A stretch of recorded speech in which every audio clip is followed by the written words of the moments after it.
Hey guys, tonight we're stepping off the muddy main roads of medieval Europe and ducking into the shadows, quiet places where secrets rot faster than meat, and where some people live lives so hidden they're almost erased. You're not a knight, not a peasant either. You're something in between, or maybe beneath, an assassin. Not the glamorous kind in polished leather who leaps from church steeples. Number. You're the exhausted, half-sick, half-starved kind who hasn't slept more than 3 hours in a row since Michaelmas. You live quietly behind a tannery in a room that used to be a storeroom and still smells like boiled hide. The straw in your mattress pokes through the sackcloth. Some of it is damp, some of it is warm in ways that make you nervous. There's a rat in the wall. You've named him Brother Raymond. He's the closest thing to a roommate. Now, if you've been here before, you know the drill, but if you're new, take just a moment and breathe. Let the day drop off your shoulders. If you're enjoying what we do here, these slow walks into forgotten corners of the past, maybe tap that like button or subscribe if it feels right. No pressure. I just love seeing this little corner of the internet grow. And hey, if you want, leave a comment telling me where you're watching from. What time is it there? Are the lights off yet? Did you hear the fan kick on? Or maybe there's rain outside your window. That's perfect. Let it all melt together. We're about to drift through a darker thread of history, one meant for quiet voices and late nights. So let's return to that room. Your room. The place you lie down, though you never really sleep. You lie flat on your back, always with your boots on. One blade under the mattress, another in your boot, and a third tied behind your back with a strip of cloth that used to be part of your brother's tunic. You don't talk about your brother, not even to yourself. The roof groans in the wind. You can smell the wet thatch. Everything here is damp. Your cloak, your linen wraps, the bandage around your ribs that you tied yourself with your offhand after last week's job got complicated. The target wasn't alone. The client said he would be. You didn't get paid extra for the knife wound. You never do. It's midnight now. The bell tower counts it out slowly, as if even it is too tired to care. You've counted more midnights than you can remember. All of them feel like this. Cold, still, with a thick quiet that presses down on your chest. The kind of quiet that hides other sounds, footsteps, breathing, the scrape of a bad plan. You don't trust quiet. You trust the knife under your pillow and the faint creak of the wooden stool near the door. If it ever moves, you'll know you're not alone. Tonight, there's work. Of course there is. There's always work when your soul's too tired to want it. A nobleman, some bored baron, or ambitious second son has sent for your services. He didn't name the mark. Just a place, a cellar beneath the old chapel where someone meets someone they shouldn't.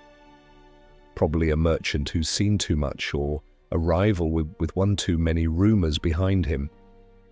You don't ask. That's the only real rule. You don't ask, you just go. You listen for footsteps behind you. You take side streets, you avoid windows and eyes, and you get it done. Then you come back here and sleep for a few minutes until the nightmares start. You used to care. You used to pray, light candles, whisper things to saints whose names you barely remembered. But the last time you tried that, the candle flared sideways and caught the corner of your blanket. You had to stomp it out with your bare foot. Burned 2 toes, that was enough divine guidance for one lifetime. So now you sit up slowly, careful not to shift your balance too fast because of that cracked rib. You reach for your blade, not the one under the pillow, but the smaller one, the one you wear like a second spine. The room is dark, but you don't need light. You know every board, every shadow, every place where water leaks through the ceiling when it rains. You stand. Your knees ache, your shoulder clicks. You're not old, not by the numbers, but the work has worn you like a whetstone wears a knife. Thinner, shorter, a little more dangerous, but less of what you once were. Outside, fog clings to the ground like a warning. You pull your cloak tight. The clasp is bent. You'll fix it later, or not. You step into the street, your boots silent, your breath soft. The world doesn't see you now, but it will feel you're passing. And so begins another job. One more step toward the end, though you don't know when the end will come. Only that it's closer than it was yesterday. The night wrapped itself around you like a damp sheet as you stepped out into the alley, every surface slick with a fog that crept low and stubborn. The streets were quiet, but not empty. They never were.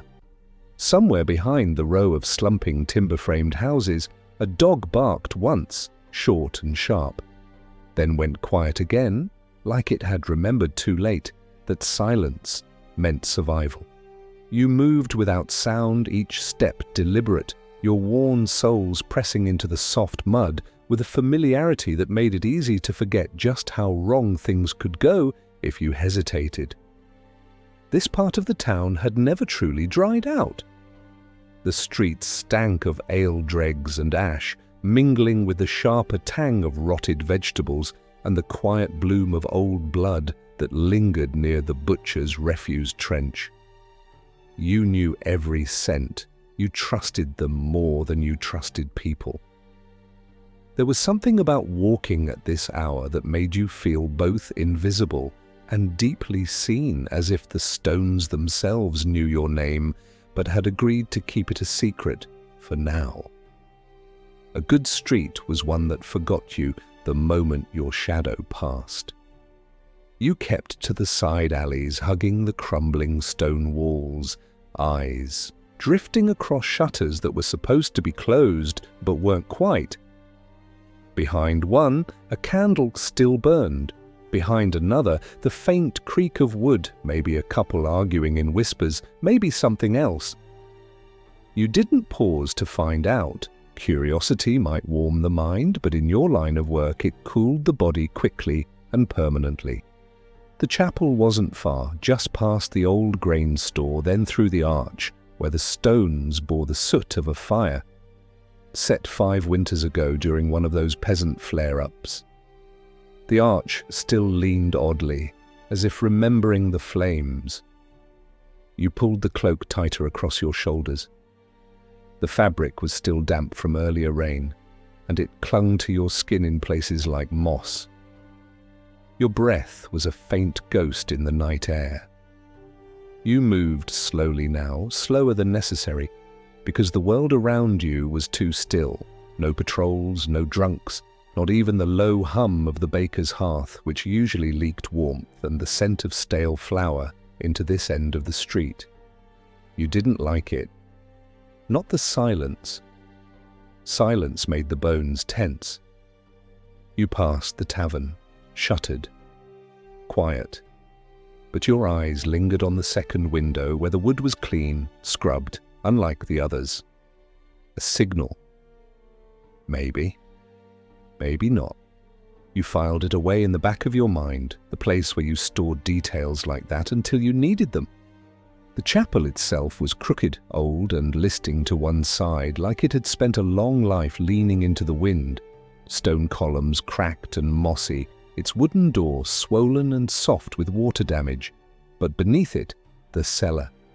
That was where your footsteps would eventually lead. First, you had to pass the door, which meant passing the gargoyle. Not a real one, of course. Just a broken carving in the wall above the entrance. Half its face was gone, the other half watched the street with judgment.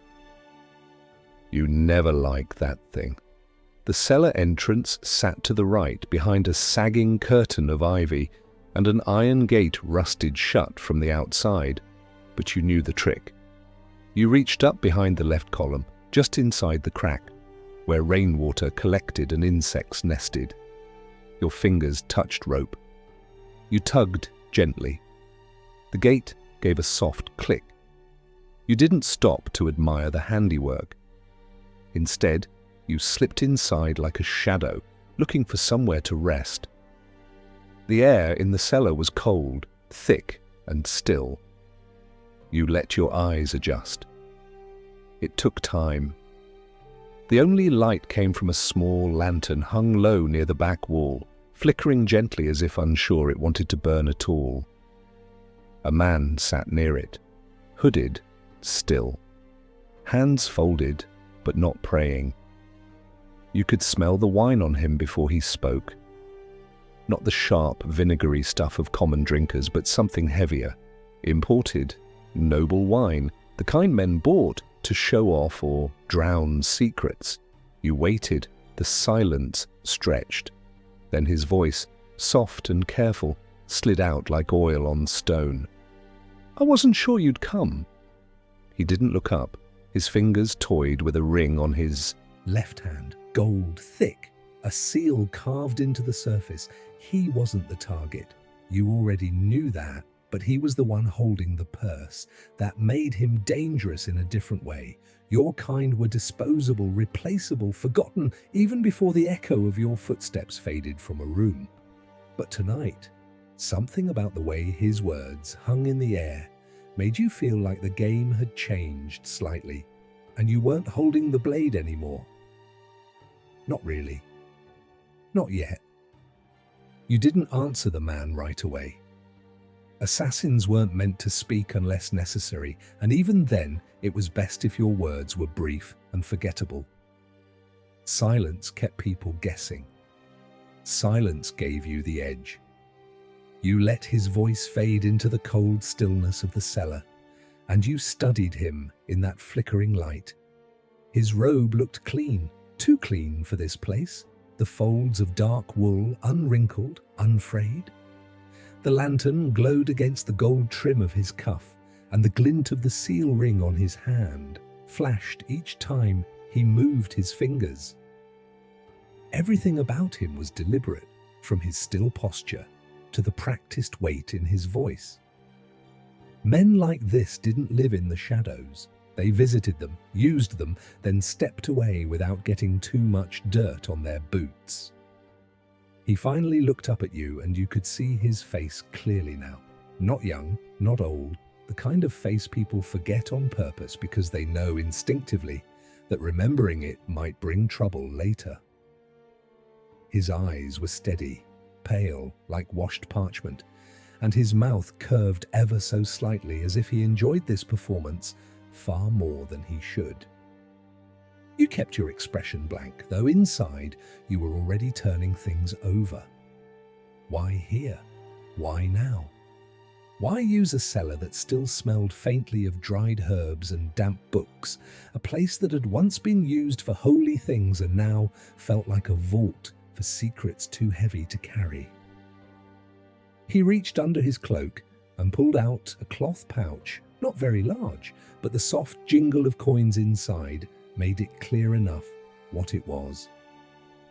He placed it beside the lantern, not pushing it toward you, just letting it sit there, like a dog waiting for command. Then he spoke again, quieter this time, as if the stone walls might lean closer to listen. "The man will be alone. He walks the south lane just before first light. Always the same time, always the same path. You'll recognize him by the way he limps. Left leg, old injury, wears a dark hat and carries a carved cane. Don't speak to him, just make it clean." You nodded slightly, but inside your mind was already mapping the lane. South Lane was narrow and crooked, hemmed in by old houses and a crumbling wall where ivy grew wild. Not the best place for a job, not the worst. Still, the details were too convenient. Clients rarely gave you this much. Most barely said more than a name and a time. This one was painting a full picture. It was almost like he wanted to be helpful. That made your spine itch. Helpful men in this line of work were usually either stupid or setting you up. And this man didn't seem stupid. You reached for the pouch, slow and deliberate, and let its weight settle in your palm. Heavy, more than usual. Enough to make you wonder what kind of man was worth this much silence. You tucked it into your belt without counting it. You'd do that later, alone, in your room, with your knife at your side and your back against the wall. The man didn't move. He didn't blink. He simply watched as you turned to go. No final words, no blessing, no parting wisdom. Just silence again, thick and waiting, the kind that clung to your boots as you climbed the steps out of the cellar. Outside, the fog was still heavy. The town looked half swallowed by it now, like the world had decided to muffle itself. You walked slowly, thoughts churning beneath your calm surface. You'd done this before, many times. The waiting, the watching, the final moment when a stranger's breath caught in their throat and didn't come back.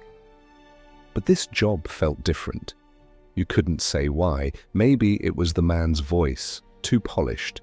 Maybe it was the extra coin. Maybe it was the fact that you didn't get a name. You turned down a side street and headed back toward the tannery, the stones slick underfoot. The lamps above the doorways were going out one by one. The world was curling into sleep. You wouldn't, not tonight. You'd sit, drink something bitter, check your blades, and watch the edges of your room for shadows that didn't belong. Because in your line of work, it wasn't the killing that kept you awake. It was the waiting. The long, quiet hours where your thoughts turned over themselves and old memories slipped out from behind closed doors in your mind. And this time, one of those memories was whispering that this job would not be like the others. You made it back to your room before the sky began to grey. That slow, sullen light that comes before the sun itself has the courage to show its face was beginning to gather at the edges of the clouds, but the town still felt like it hadn't woken fully. Good. You didn't want eyes on you tonight. You closed the door quietly behind you, set the bolt with a soft scrape, then stood there for a while in the half-dark, listening. Not for anything in particular, just for the stillness, the kind of stillness that tells you no one followed, that nothing moved where it shouldn't. You could never really relax. But these little pauses were the closest you came. A kind of temporary truce with the world outside. You lit the stub of a candle you kept in the wall niche, just enough to see your hands. You unfastened your cloak slowly, your fingers moving over the frayed fabric like they were touching skin. You laid it on the stool by the cot, then knelt by the edge of the mattress and reached beneath it for your sharpening stone. The knife you'd used last was still stained, though the blood had darkened to a crusty brown. You wiped it with a cloth, then began working the blade against the stone in long, even strokes. The sound was quiet but steady, like breathing.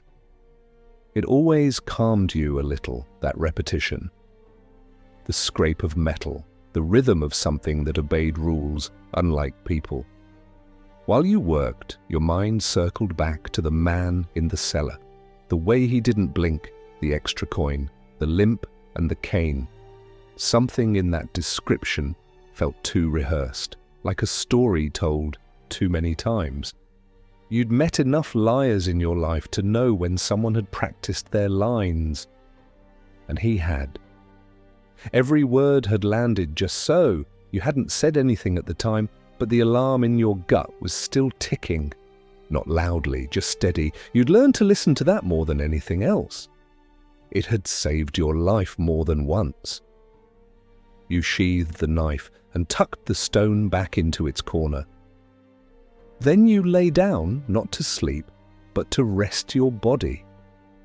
You kept your eyes on the ceiling, watching the flicker of candlelight as it danced across the wood and thatch. Your thoughts refused to quiet, running in useless loops. The limp, the cane, South Lane. You knew that path well.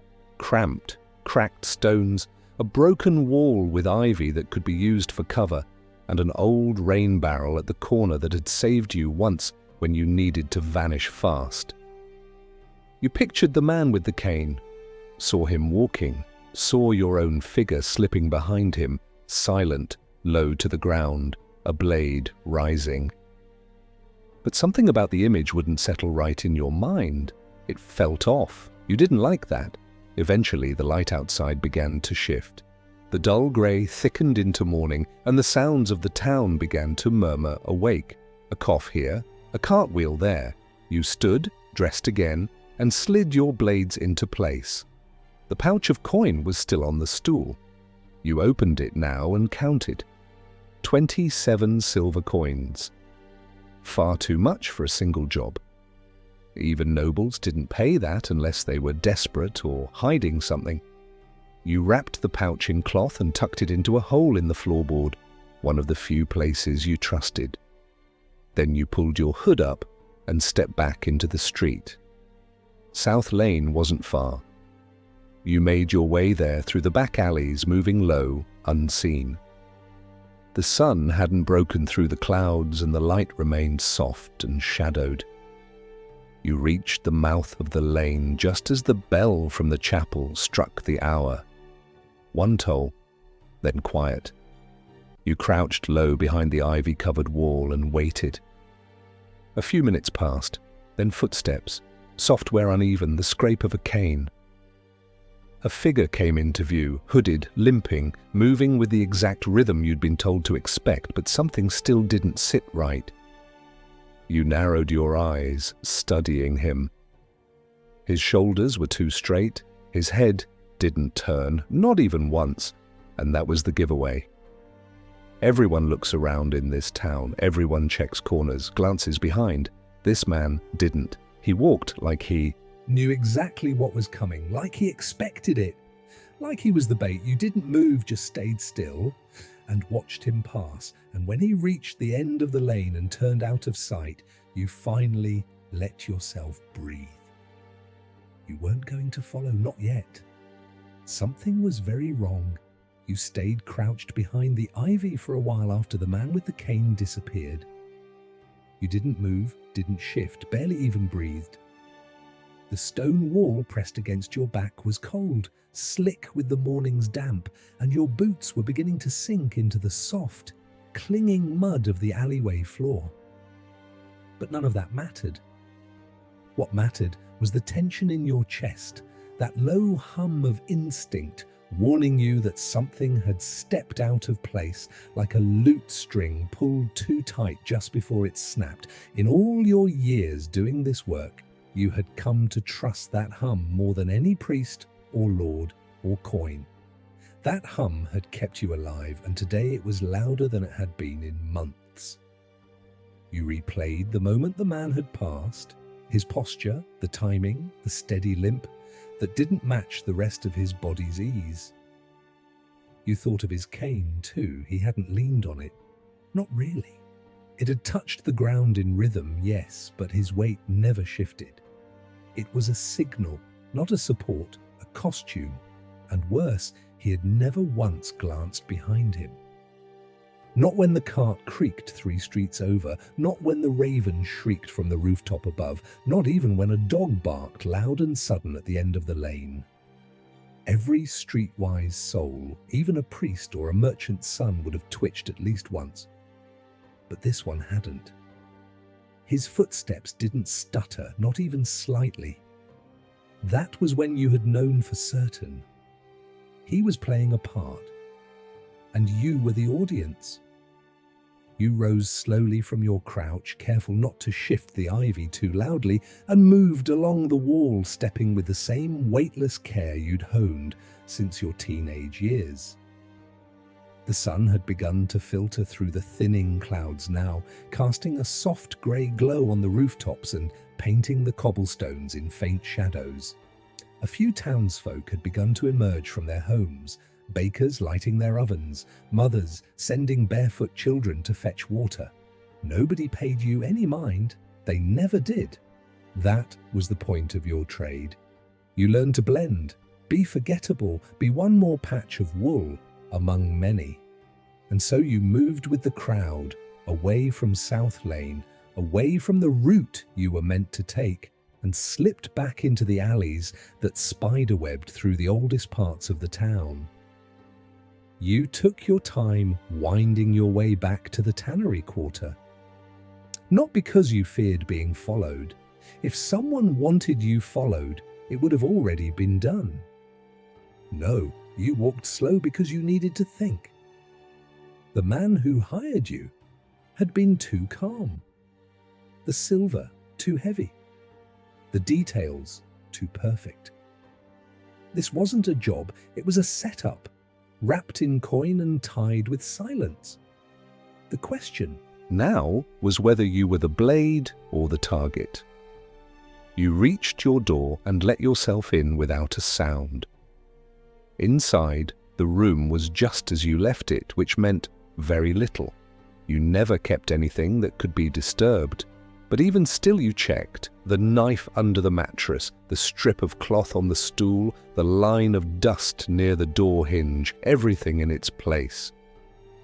You sat on the cot and stared at the flame of your candle, which was burning low, its wax puddling over the holder's edge. You watched the wax for a long time, watched it slide and settle like something melting under pressure. Then you leaned forward, pulled the pouch of coin from the floorboard, and emptied it onto the stool. 27 pieces, each marked with the crest of House Varnell. That name wasn't unfamiliar, a minor noble family from the east.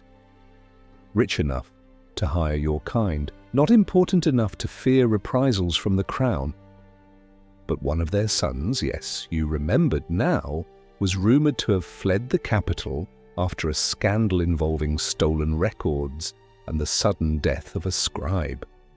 And another rumour, quiet and shaky, said one of their younger cousins was being used by the royal court as a spy, someone expendable, someone whose death wouldn't cause much noise.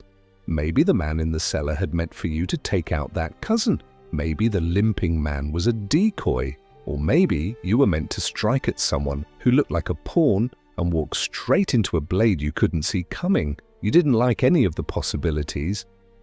But you knew one thing for certain. You wouldn't go back to that cellar. Not yet. Not until you knew who else had walked those stones before you. You lay back, not to sleep, but to wait. Because soon, someone would come looking. They always did. The hours passed in that familiar blend of stillness and tension that turned minutes into waits, and yet your body remained in its usual quiet state of readiness. You didn't move much, just watched the tiny wick burn lower on the candle and listened to the world go about its business beyond your door. The chatter of the tanners out back dragging hides into the stream, the clatter of a wooden cart bouncing too fast over uneven cobbles. Somewhere down the street, an old woman cursed a boy for running too close and nearly knocking over her basin. These sounds, so normal, formed a kind of mask, a cover. They helped you remember that whatever was unraveling beneath the surface, the town above still breathed as it always had. That meant you still had time. Time to think, time to plan. You stared at the silver coins again, spread across the stool, catching what little light remained. The crest was clear, etched deeply, too deeply for deniability. That alone told you someone had grown too confident or too desperate to care about leaving a trail. Nobles didn't like to dirty their own hands, but they also didn't like being traced. So this had to be one of those dangerous middle grounds, a job that was meant to disappear beneath layers of confusion and half-truths, with you tucked nicely at the bottom as the final cut. You could still walk away, toss the silver down a well and vanish into another town. You'd done it before. Disappearing came easy when no one remembered your name. But something in your gut, that old growling sense that had kept you breathing when others choked on their own confidence, told you walking away now would only mean they'd find you elsewhere. And next time they wouldn't pay first. So you stayed, you waited, and sure enough, just before the sun dipped beneath the line of roofs, you heard it, a knock. Not loud, not frantic, just 3 steady raps on the door, measured, confident, the sort of knock that didn't ask permission but expected obedience. You didn't answer at first. You always let them wait just long enough to start wondering if you were even inside. Then, slow and quiet, you moved to the door and pressed your shoulder against the wood, ear turned toward the sound. Nothing but a faint exhale. No shifting feet, no second knock. They knew you were listening. You unlatched the bolt but left the chain in place just enough to crack the door and see the shape beyond it. A man stood there, wrapped in a dull brown cloak that blended with the gloom. His hood was low, his face shadowed, but his posture spoke plainly. He wasn't afraid. He expected to be let in. That told you enough. You didn't trust anyone who expected things in this life. But you opened the door just wide enough and stepped back. He entered without a word, without looking at you, and stood in the center of the room like it was already his. He didn't remove the cloak, didn't glance around, didn't sit. Just turned slowly toward you and waited until the door was shut again. Then he spoke, his voice low, smooth, but carrying that dangerous weight beneath it, the kind that let you know he never needed to raise it. You didn't finish the job. You studied him quietly. No sense denying it. If he knew to come here, he already knew more than you were comfortable with. "It wasn't the job I was promised," you said, your voice flat. He wasn't alone. The man tilted his head just slightly like a curious bird. "He was never meant to be alone," he replied. "He was meant to see you, meant to report back. You were being watched." That sentence sat in the air like a stone dropped into still water. You didn't react outwardly, but inside, your stomach tightened. This wasn't a job anymore. This was something else, something layered and sharp and full of traps. You didn't like being bait. You never agreed to be bait, he continued. You were never expected to kill him, not yet. We needed to see if you would follow, if you would take the coin and walk blindly into a knife like the others. But you didn't. You watched. That's good. That means we can move forward. You didn't speak. You didn't nod. You didn't even breathe deeply. You just kept watching him, waiting for the other shoe to fall. Because it always did. And when it fell, it landed hard. The man smiled, but it wasn't the kind of smile that reached the eyes. There's a bigger mark now. One that needs more care. But if you agree to take it, you don't walk away, not until it's done. Outside, the wind picked up, whistling faintly through the chimney stones, and inside your mind, something turned cold. You had just stepped into something deeper. You stood there for a moment, eyes locked on the man's shadowed face, though in truth you weren't seeing him anymore. You were staring past him, beyond the dim light of the candle, beyond the walls of your damp, narrow room, into something larger than you'd meant to step into. And maybe that was what made this moment feel so strangely still. Not fear. You'd outgrown fear years ago, or at least tucked it deep enough that it stopped showing up on your face. But there was weight in what he'd said, the kind of weight that presses behind your ribs and makes the air taste like metal. A bigger mark. A job with no end until it's done. You knew what that meant. You'd heard those words before from men who didn't use names, who only left notes written in code and coins that smelled faintly of poison. Those jobs were never about just one man. They were about messages, about warnings, about leverage. The man didn't seem to need your answer. He moved across the room and placed a small, folded scrap of parchment on the stool beside the melted remains of the candle. His hands were gloved. No rings, no skin exposed. His movements were smooth, careful, practiced. Then he stepped back and stood in the same place as before, arms folded beneath the cloak. He waited like someone who had delivered all the words he came to say, and was content to let silence do the rest. You didn't move to pick up the parchment. Not yet. You were still studying him, the shape of his shoulders, the slight shift of his boots as he turned just enough to listen to the door behind him. A man like that didn't just show up for any errand, which meant he wasn't just a messenger. He was watching, measuring, maybe even choosing. That thought made your fingers twitch near the hilt of the blade tucked against your spine. Just instinct, you wouldn't draw it, not unless the room changed. At last, you stepped forward and picked up the parchment. It was sealed with dark wax, unmarked, but you could already smell the faint burn of spice and ink, the scent of notes passed hand to hand through the lowest taverns and the highest halls. You didn't break the seal, not yet. You would do that alone later, after this man had gone. You slipped it into your sleeve and looked back at him.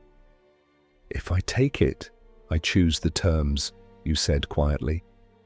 He studied you in the same way you'd studied him, with that same stillness. Then he gave the slightest nod. "This isn't about terms," he said. "It's about loyalty." That word made something coil low in your chest. You didn't like the sound of it. Loyalty wasn't part of your trade. You weren't a knight. You didn't bend knees or swear oaths. You were a blade for hire, and your only allegiance was to the coin that crossed your palm.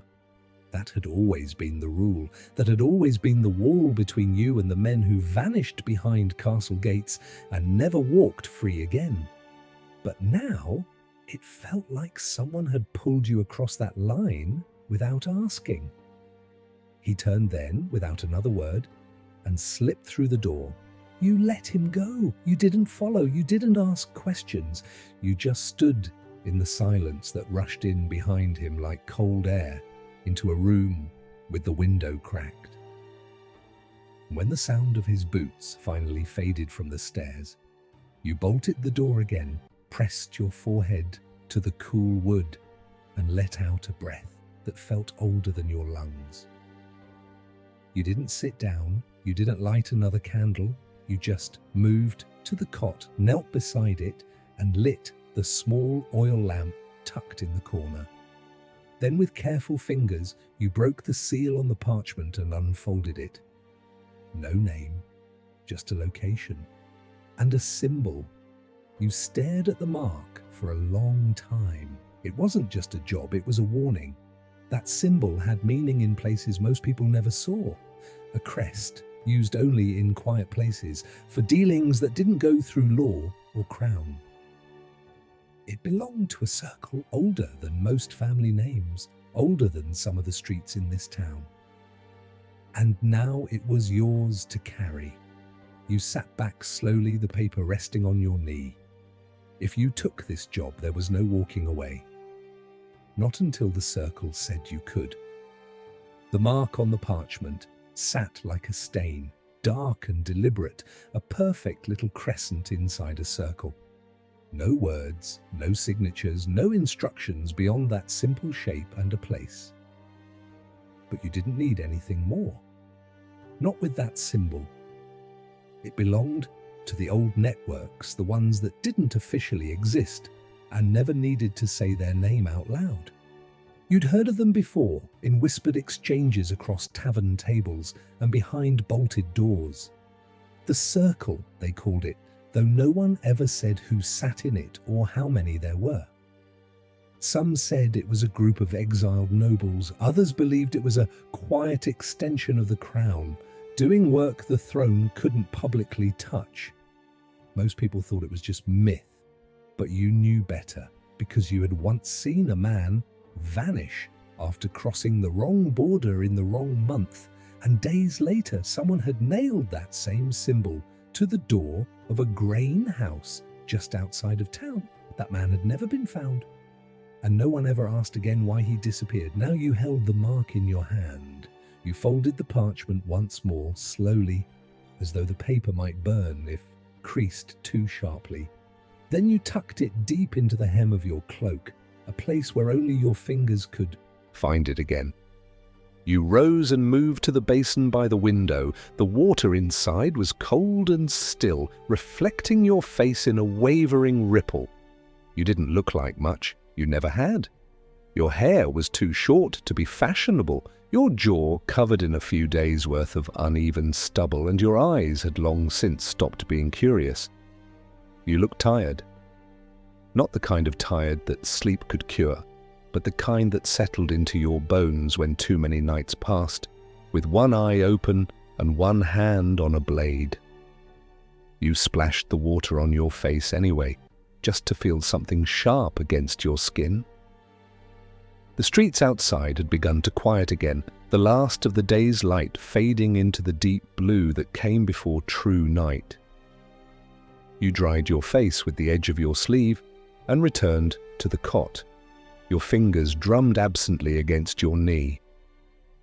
The circle didn't send warnings lightly, and they never asked. If they had come this far into your world, if they'd sent a man to your door with their mark on a scrap of paper, it meant they needed someone who knew how to vanish after the killing was done. And it meant they were watching you now, maybe had been watching for longer than you realized.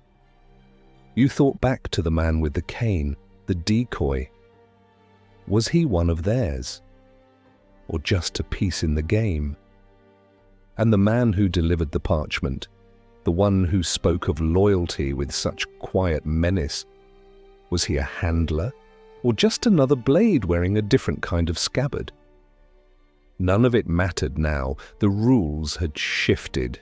You had stepped into a story you didn't begin, and you wouldn't get to choose when it ended. Night fell like a shutter drawn across the world. You waited a little longer, until the last window across the street went dark, until the voices from the tavern softened into songs sung too slow to carry clearly. Then you stood and gathered your things. The knife went in its place along your spine, the smaller blade tucked into your boot. A third, thin as a needle and barely longer than your palm, slipped into the lining of your cloak's cuff. You didn't pack food or coin. If this was a trap, you wouldn't be needing either. The place marked on the parchment was across town, near the stone bridge that arched over the old river. A warehouse, if memory served, abandoned since the fire 2 winters ago. No one went near it anymore. The beams were blackened and half fallen. The town claimed it was haunted. You had passed it many times, always at a distance, never curious enough to investigate. But tonight you would walk straight into its shadow. You stepped into the alley behind your room, letting the dark settle around your shoulders like an old friend. The cold kissed your cheeks, sharp and biting. You pulled your hood low and turned your steps toward the bridge, toward the warehouse, toward the unknown thing that waited with your name on its breath. Whatever this was, it had begun. The walk to the warehouse was long but familiar, threading through the quieter veins of the town, where broken carts leaned against mossy walls and rats scurried over forgotten boots in the gutters. You took your usual path, one that looped wide, past the old apothecary and down a narrow walkway behind the cooper's shop, where the barrels were left to dry beside a soot-streaked kiln. The moon had risen by then, its pale light caught in pools of standing water along the stones, and with each step, the weight in your chest tightened like a wire, pulled slow and taut. You knew how nights like this played out. The silence wasn't peace, it was anticipation. Somewhere ahead, something waited, and it waited too still. By the time you reached the bridge, your feet had found their rhythm, soft and steady. The bridge itself was quiet. No lanterns lit its span. Just the sound of water running below, sluggish and thick. It smelled of wet wood and old iron, the kind of river that remembered every coin tossed into its depths and every secret rolled up in burlap and sunk beneath its surface. You paused at the edge, resting one hand against the rough stone and let your eyes follow the river's course until it disappeared into the low fog curling between the buildings. The warehouse was just beyond the bridge, slouched against the river's bend like a man who'd taken too many blows to the ribs and couldn't quite stand straight anymore. The fire had done its damage. You saw the scars clearly now, even in the moonlight. The roof was mostly gone, charred timbers poking up like broken teeth, and the door hung crooked on rusted hinges. Ivy had begun to reclaim the outer wall, weaving through cracks in the stone like it had something to hide. You approached slowly, crouching near the outer ledge where the road curved sharply around the foundation. You waited just long enough to listen. But there was no sound from within. No footsteps, no shifting wood. Just the occasional creak from the beams above, the long, tired groan of a structure slowly forgetting its shape. You stepped around to the side where a narrow window had lost its shutters. You reached up, pulled yourself through and dropped quietly into the shadowed corner of the warehouse floor. Dust rose around you, stirred into lazy spirals by your breath. The room was dark, but your eyes adjusted quickly. Long streaks of moonlight fell through the gaps in the ceiling, illuminating piles of ash and twisted remnants of whatever the place once held. Burnt crates, splintered boards, the collapsed frame of what might have been a winch or a grain hoist. You moved slow, careful not to disturb anything. The floor creaked beneath your weight, but not loudly. Just enough to let the space know you were there. You found the mark, scratched into the far wall, low to the ground, half hidden behind a fallen beam. The same crescent within the circle, carved with a hand that wasn't in a hurry. Someone had taken the time. You knelt beside it, running your fingers lightly over the grooves, fresh, within the last day, which meant whoever made it had been here after sunset, after the man in the cloak had visited your room. You didn't like the implication. Someone else had come first. Behind you, a sound. Light. Barely more than the scrape of fabric against wood. You didn't move, didn't reach for the blade yet. You just shifted your balance slowly and let your other senses take over. Another step, this one closer. You turned your head just enough to catch the flicker of movement near the collapsed archway at the back of the room. A figure, cloaked, small, moving like someone who didn't want to be heard but wasn't trained well enough to disappear entirely. You waited until they stepped forward into a shaft of moonlight. Then you rose. A child. No more than 12 or 13 if you had to guess. Thin, pale, wide-eyed. Not dressed like a street orphan, but not noble either. Somewhere in between, the kind of child used by merchants to run messages or gather gossip. But this one wasn't here by accident. He was holding something in both hands, another parchment, sealed in red wax. He didn't speak, just crossed the room and held it out towards you with shaking fingers. You didn't take it right away. You watched his eyes, looking for the twitch of a lie or the flicker of fear that didn't belong. But all you saw was confusion and something close to panic held just beneath the surface. You took the parchment, but before you could open it, the boy whispered, "They said if you came here and you were alone, I had to give this to you. And then I had to run." And before you could ask a single question, he turned and vanished through the hole in the far wall, disappearing into the dark like a ghost that had finally remembered the way home. You stood still for a long moment after the boy vanished, your eyes locked on the place where his small frame had slipped through the wall. There had been no panic in his flight, no wild clatter of limbs or stumbling breath, just that eerie, practiced departure, like he'd been coached, drilled even, to come and go without lingering. That detail stuck in your mind more than anything. A boy that young didn't learn to move like that on his own. Someone had trained him, and you didn't like thinking about what kind of hand had taught him fear with such precision. You lowered your gaze to the parchment in your hand. Red wax, that was a shift. The circle had used black on the first. Red meant urgency or blood, or sometimes both.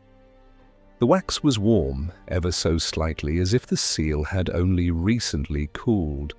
That could mean the message had been written not long ago, maybe even after the boy had seen you slip into the warehouse. You turned toward the shaft of moonlight, angling the parchment just enough to catch the edge of its seal. Still no crest, no symbols, just that blank, ominous red dot like a dropped bead of paint. You cracked the seal with your thumb and unfolded the page, carefully, slow enough not to tear it. There was no address, no greeting, just 2 lines. The decoy was meant for someone else. They are watching the wrong man. Your true mark is already in place. Do not return to your room. You read the message twice, then a 3rd time, each pass tightening the knot already coiled in your stomach. They are watching the wrong man. That meant they weren't just playing a layered game. They were moving pieces so fast even their own hands were losing track. That kind of confusion was a problem because it meant someone might mistake your face for another's. And when blades are drawn in the dark, mistaken faces don't live long. You folded the message and slipped it into the lining of your cloak beneath the one from earlier. The 2 pieces of parchment rustled against each other like secrets whispering in the dark. You stepped back from the mark on the wall and looked around the warehouse again, your eyes adjusting once more to the flickering shadow of moonlight. Everything about the place now felt different, like its silence had taken on a listening quality. You moved toward the same opening the boy had used, slipping through the narrow frame with ease, and found yourself in the outer yard, where weeds pushed through cracked stone and the river curved away into the hills like a retreating thought. You didn't head toward the main road. That would be the path someone would watch.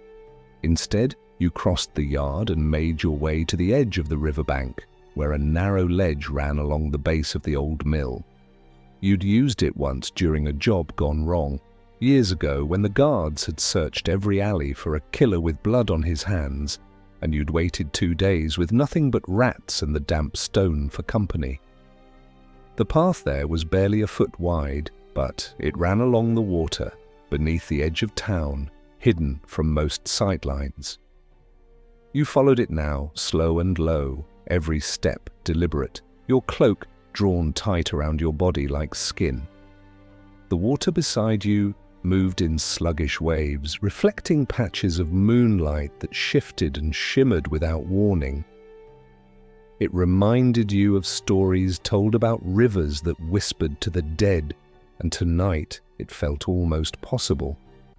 You didn't stop until you reached the mouth of a dry culvert, its opening choked with vines and old debris. You slipped inside, ducking low to avoid the jagged stones overhead. Inside, the space was barely wide enough to turn. You had found it by accident once, long ago, and carved a small mark near the back wall with the tip of a knife just to prove you'd been there. You ran your fingers over that mark now, and its presence, worn but still there, felt like a familiar voice in the dark. You sat down carefully, pulled your knees in and let the weight of the night settle on your shoulders. They were watching the wrong man. The boy had said so. The note had confirmed it.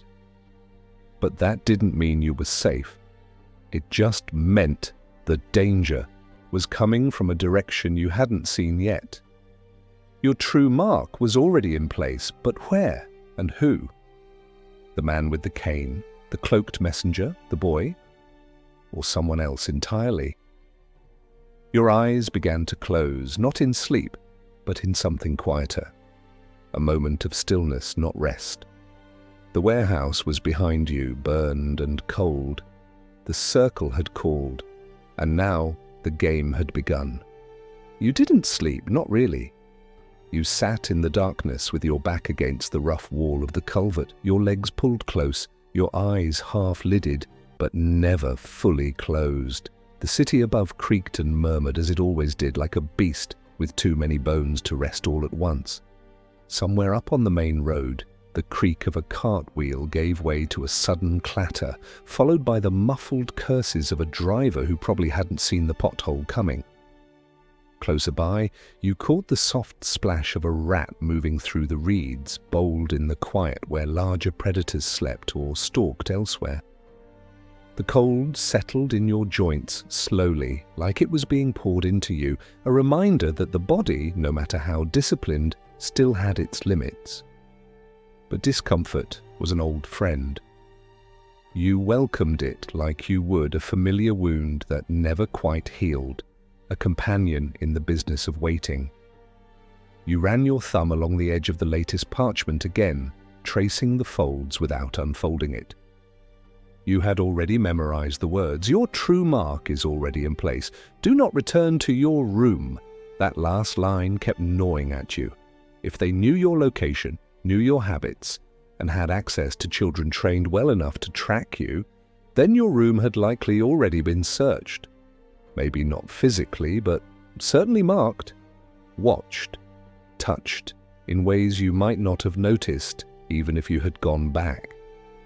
You imagined the blade under the mattress turned slightly, a different smell in your water jug, a hinge that creaked one note lower than before. These were the things you paid attention to in your line of work.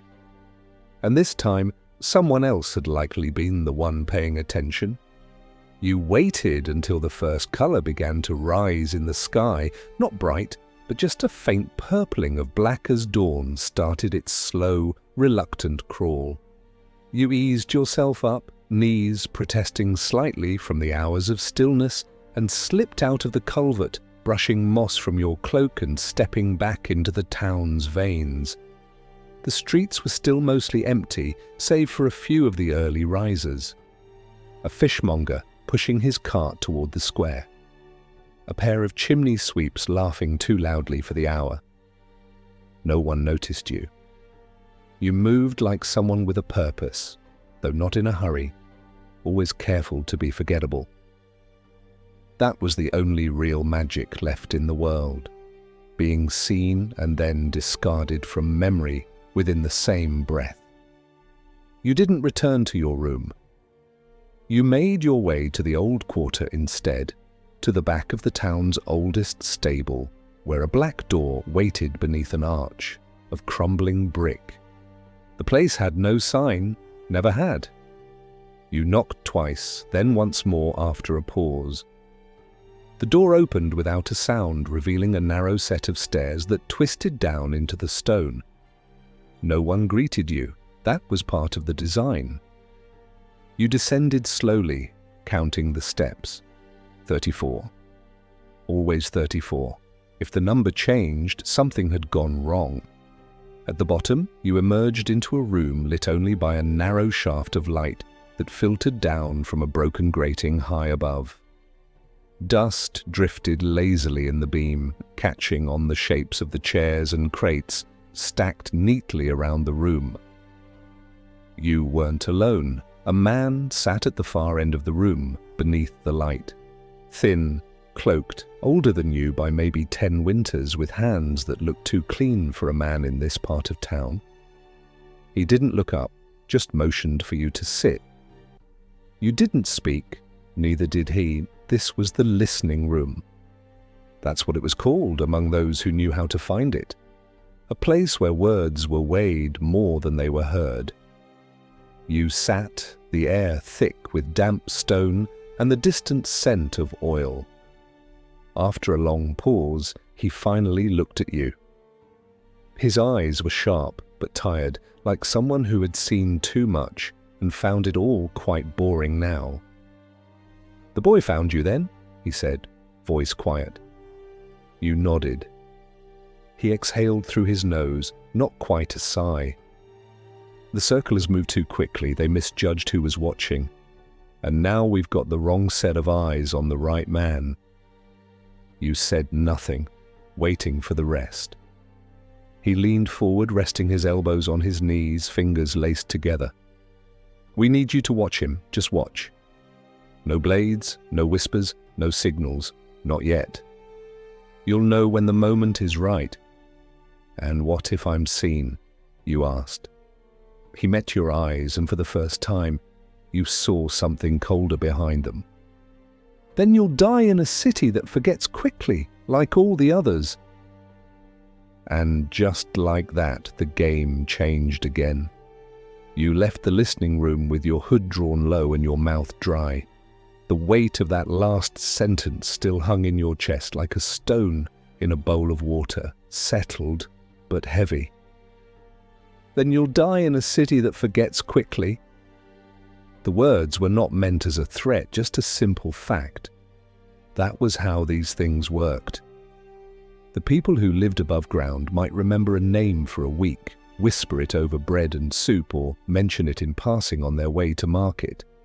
But once the story faded from the latest merchant's gossip or the tavern's nightly tales, it vanished for good. You'd seen it happen, you'd helped make it happen.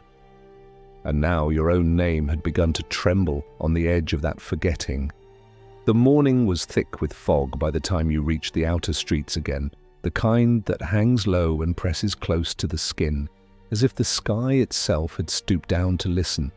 Everything was muffled, every sound softened at the edges. You liked the fog it made things feel slow, made movement more forgiving. No one questioned a cloaked figure walking with careful steps in the fog. They barely looked up. And right now, that was what you needed. The man at the listening room hadn't given you a name, just said him. You were to watch him, without blades, without signaling your presence, until the right moment made itself known. It wasn't a task meant for brute force. It was a test of patience. And you had learned long ago that patience, in this trade, was more deadly than steel. You knew where to begin. If the circle had eyes on the wrong man, and you were being sent to watch the right one, the space between those 2 points was narrow. You needed to find the overlap. So you went to the edge of the markets first, near the fountain where traders set up before sunrise, the place where word moved faster than coin and stories were passed with a nod or a glance. You didn't speak. You just moved through, slow and listening, pausing near bread stalls and spice carts, letting the air brush past you while your ears picked up the threads you needed. Nothing about a killing yet, that was good. But there was talk of strangers, always strangers. A man had been seen near the West Watchtower, walking the same path 3 mornings in a row. Always alone, limped slightly, carried something wrapped in cloth under his arm, something long and narrow. Didn't speak to anyone, didn't buy anything, just passed through like a ghost retracing old steps. You didn't need to hear more. It might not be him, but it was a place to start. The tower wasn't far and the hour was right. You turned east and looped around the back alleys, the fog beginning to lift slightly as the town exhaled into mid-morning. By the time you reached the ridge behind the watchtower, the sun was trying its best to split the grey. You crouched in the crumbling remains of an old garden wall, its stones cold beneath your knees. From here, you had a clear view of the road that led around the tower base and down toward the southern edge of town. You waited, still and quiet, the way you'd waited in 100 other places before, and slowly the road came alive. A vendor passed first, pulling a squeaky cart of wooden wares, then a woman with a bundled infant and a loaf tucked under her arm, and then, at last, the limp. It was subtle, but it was there. A man moving slower than the rest, his left leg just a fraction behind the rhythm of his stride. He wore a plain cloak, nothing remarkable, and the hood stayed low enough to shade his face. But in his left hand he carried something wrapped in grey cloth, just long enough to be a scroll or a narrow case. He did not glance at anyone. His walk was deliberate, his pace unchanging. You watched him until he passed beneath the shadow of the tower, then followed at a distance. You didn't trail him close, that wasn't your way. You let him walk half a street ahead, ducking into doorways, pausing at wells, keeping the fog between you like a curtain. He didn't look back, not once. But there was something in the way he moved, something too smooth. You'd seen decoys before, seen bait wrapped in just enough truth to make a man bite. But this didn't feel like bait. It felt like someone too careful, someone who had learned a long time ago not to attract attention because attention brought knives. He stopped at a small chapel on the edge of town, one you barely remembered even being there. You watched him step inside, then waited. 10 minutes, 15, no one else entered.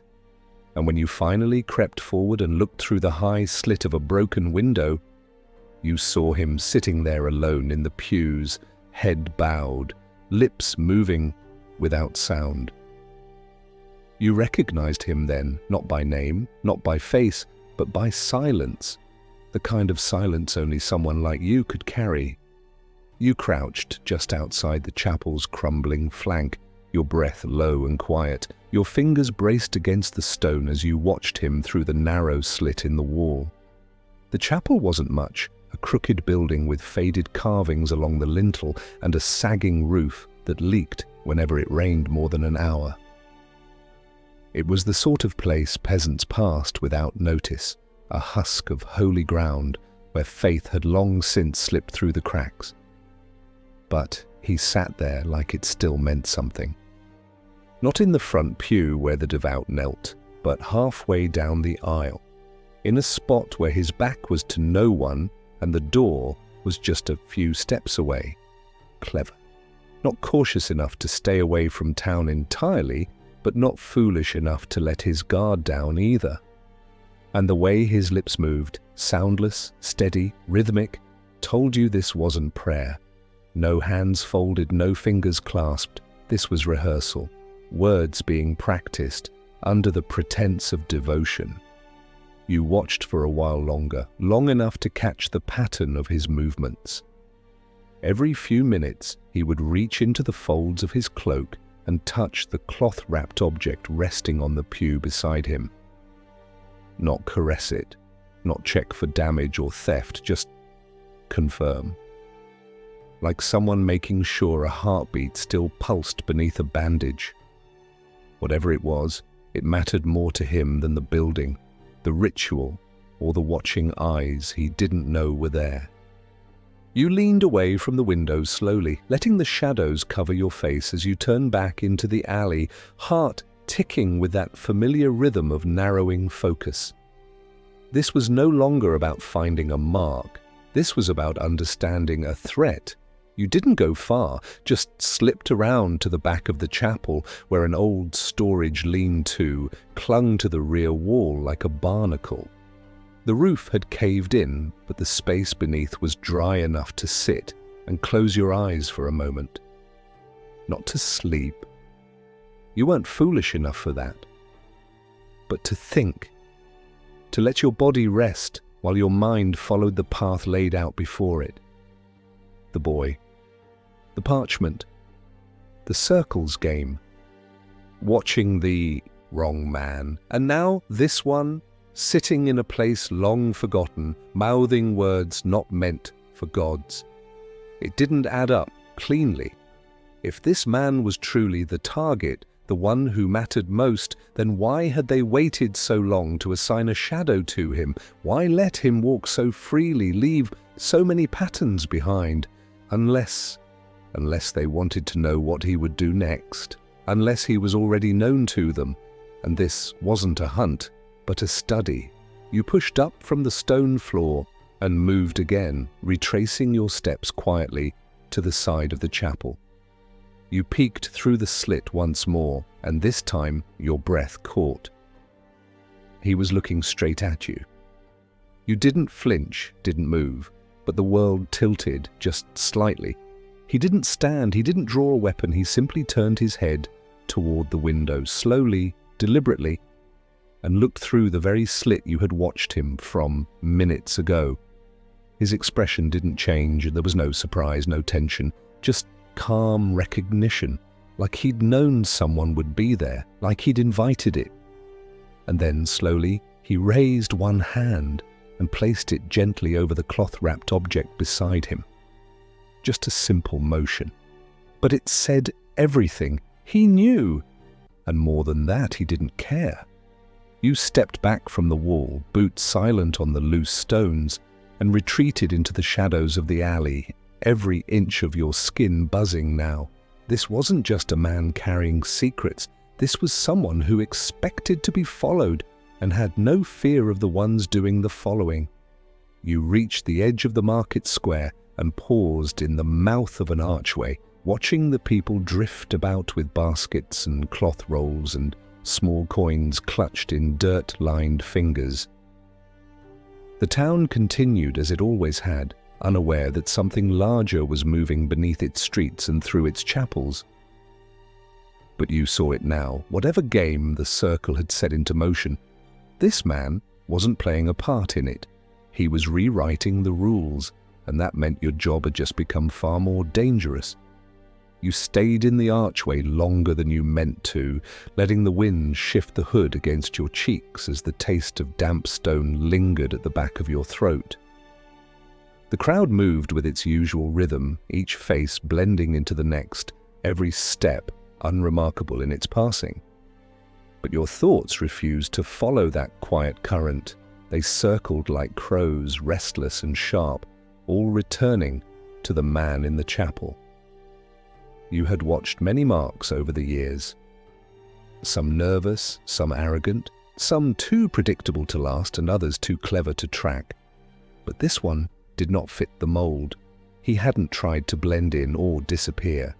He had placed himself right in view in a structure that echoed with abandonment and prayer alike, and he had stared at you without fear. That wasn't arrogance. That was invitation.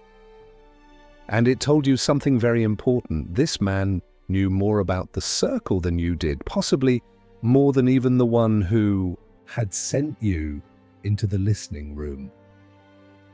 The realization made your spine feel colder than the air around you.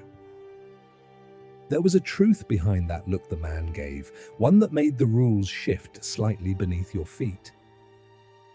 You weren't watching him anymore. You were being shown something, tested maybe, or worse, drawn into a deeper fold of the same game. You knew the signs. It started like this every time. The quiet shift, the small crack in the plan you thought you understood. And then came the bleeding. You turned away from the square and moved back toward the outer lanes of town, your path winding slowly uphill to where the oldest stones lay nestled beneath weeds and rotting wood. This district was mostly empty now, save for the occasional tinker or weaver too poor to afford stalls in the market. You passed them like a shadow, giving only the smallest nod when eyes met yours. Not that many dared to look directly. Your cloak, your pace, the shape of your steps, it told them everything they needed to know. This was not a man to engage, just another silence passing through. The place you sought was tucked behind a broken forge, a building half collapsed with ivy curling through its mouth like a tongue. Years ago, you'd found a stairwell beneath the floorboards that led to an old cellar, probably once used for storing wine or salted meat. Now it stored something more useful. Memory. You pulled back the boards, stepped down into the cold, and lit the small oil lamp you kept hidden in a stone niche. The space came alive in flickers of orange, shadows dancing across the walls like ghosts mid-conversation. You knelt beside the crate in the far corner, pried open the lid, and pulled out the leather wrap. Inside it were letters, not many, just enough to matter. Pages written in cipher, collected over time from messengers you were never meant to meet. You'd kept them because instinct told you one day they'd matter. Tonight was that day. You unrolled the topmost letter, one sealed with the same red wax that had come with the boy's message. But this one was older, weeks, maybe months. You hadn't broken it when it first came. Something had felt off, too early, too vague. But now, with the chapel fresh in your mind, you peeled the seal away with care and unfolded the page. The handwriting was tight and slanted, a style used by scribes trained in the monasteries east of the Riverlands. It was short, a single phrase repeated twice. The blade is not the danger, the hand behind it is. You read it again and let the words settle. Then you sat back against the cool stone and closed your eyes. This wasn't about the man in the chapel, not entirely. He wasn't the weapon, he was something else. A tool, maybe, or a mirror. Whatever he was being used, or thought he was using someone else. And the circle. Perhaps they didn't know the whole of it either. That frightened you more than anything else. Because if the circle was operating with shadows half formed, then the game was being played by someone with a deeper reach. You folded the letter and slid it back into the wrap. You stayed in the cellar a while longer, listening to the silence, feeling the heaviness of that truth pressing into your ribs. The man you were sent to watch wasn't the end of this story. He was just where it began to turn. When you finally climbed the cellar steps and emerged into the pale afternoon light, it felt as if the world had tilted slightly in your absence. You'd only been below for an hour, maybe less, but something about the town above had changed. The shadows seemed longer, not darker, but more stretched, like time itself had leaned forward. The streets had thinned. The usual hum of merchant voices had softened, and the wind carried with it a silence that didn't belong to the hour. You stood for a moment near the shell of the old forge, cloak pressed tight against your ribs, and let your eyes roam across the rooftops and chimneys that framed the sky. Everything looked normal, but none of it felt normal. That feeling, the one that crawled along your spine and coiled behind your ribs, had returned. Something was moving. Maybe not after you, not directly, but somewhere close enough that you could smell the breath of it. You knew better than to return to the chapel. The man would be gone by now.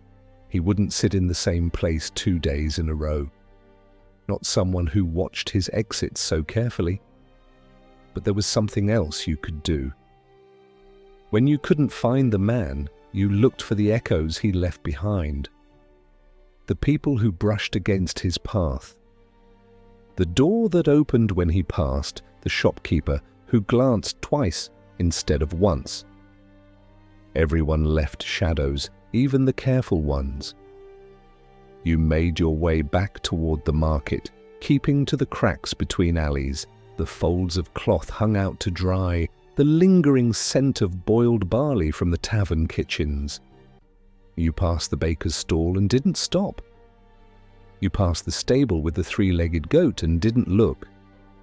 But when you reached the fountain near the square's edge, you slowed. An old man sat beside it, carving something into the handle of a spoon. His clothes were the same every day, his beard shaped like clouds rolling down a hill. But his eyes missed nothing. You had never spoken, never had to. Information was a currency more valuable than coin here, and silence was often all the payment required. You stood near him, pretending to examine a stall of tin jewelry just across the stone basin. The man didn't look up, but after a minute he tapped the spoon lightly against the edge of the fountain. Once, twice. Then silence.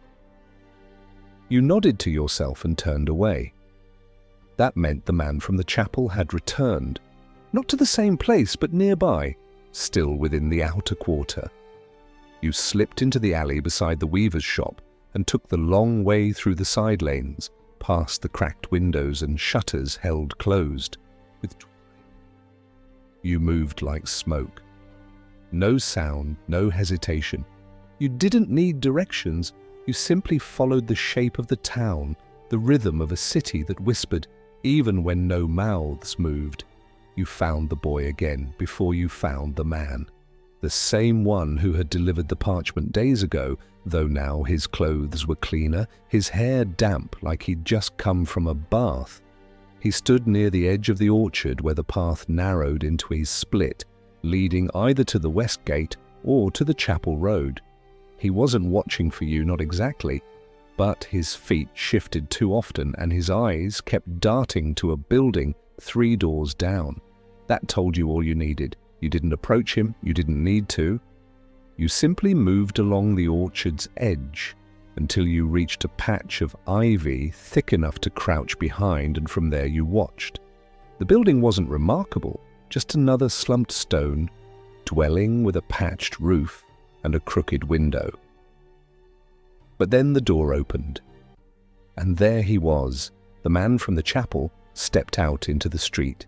Same limp, same grey-wrapped object in his arms, but now his hood was down. You saw his face clearly for the first time. It wasn't a face you knew, but it was one you would remember, not because of any scar or mark, but because it looked like a face that had once belonged to someone else. The kind of face that had forgotten its own name and borrowed another. The kind of face you saw only once, before it vanished forever into the folds of someone else's story. And as he turned his head slightly, just enough to scan the street, his eyes passed right over you, then stopped and held. There was a fraction of a breath where time refused to move. His gaze held yours not in surprise or curiosity, but in something deeper, something older. It was not the kind of stare given by a stranger brushing shoulders in the street or a merchant squinting to read your price.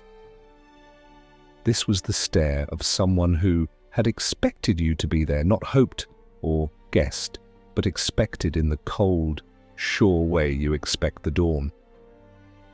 His expression didn't shift, not even slightly. He simply stood in the pale light near the door of the crooked house, the cloth-wrapped item cradled under one arm, his free hand resting loosely at his side. His fingers didn't tighten, his posture didn't tense, but still everything in you whispered to move, and yet you didn't. You remained crouched just behind the veil of ivy, eyes steady, breath thin. You held the contact because breaking it would say more than holding it.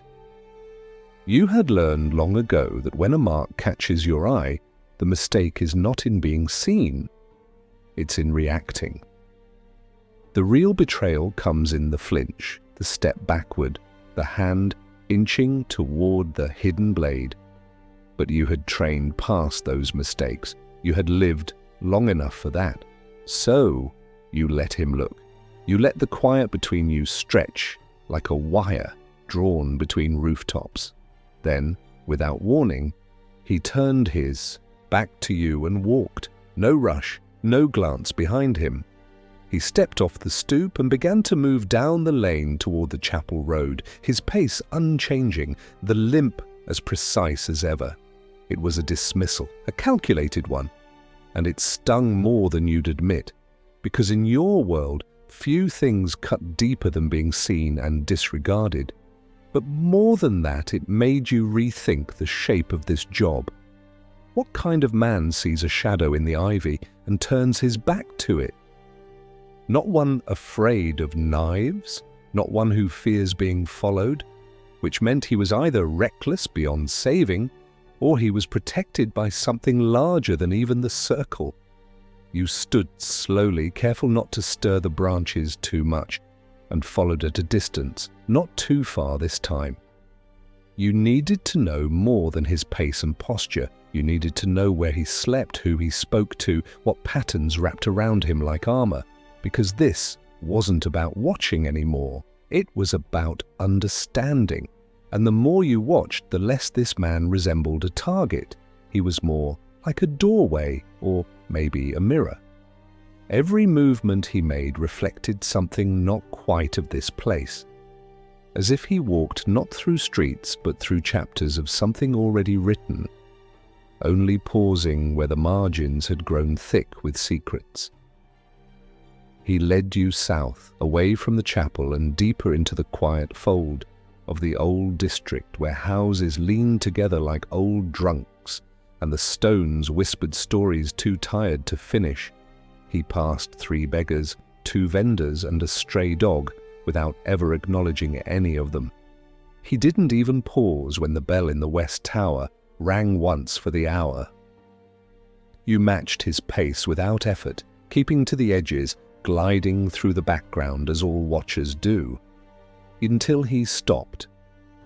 The building he paused before was not a house, not exactly.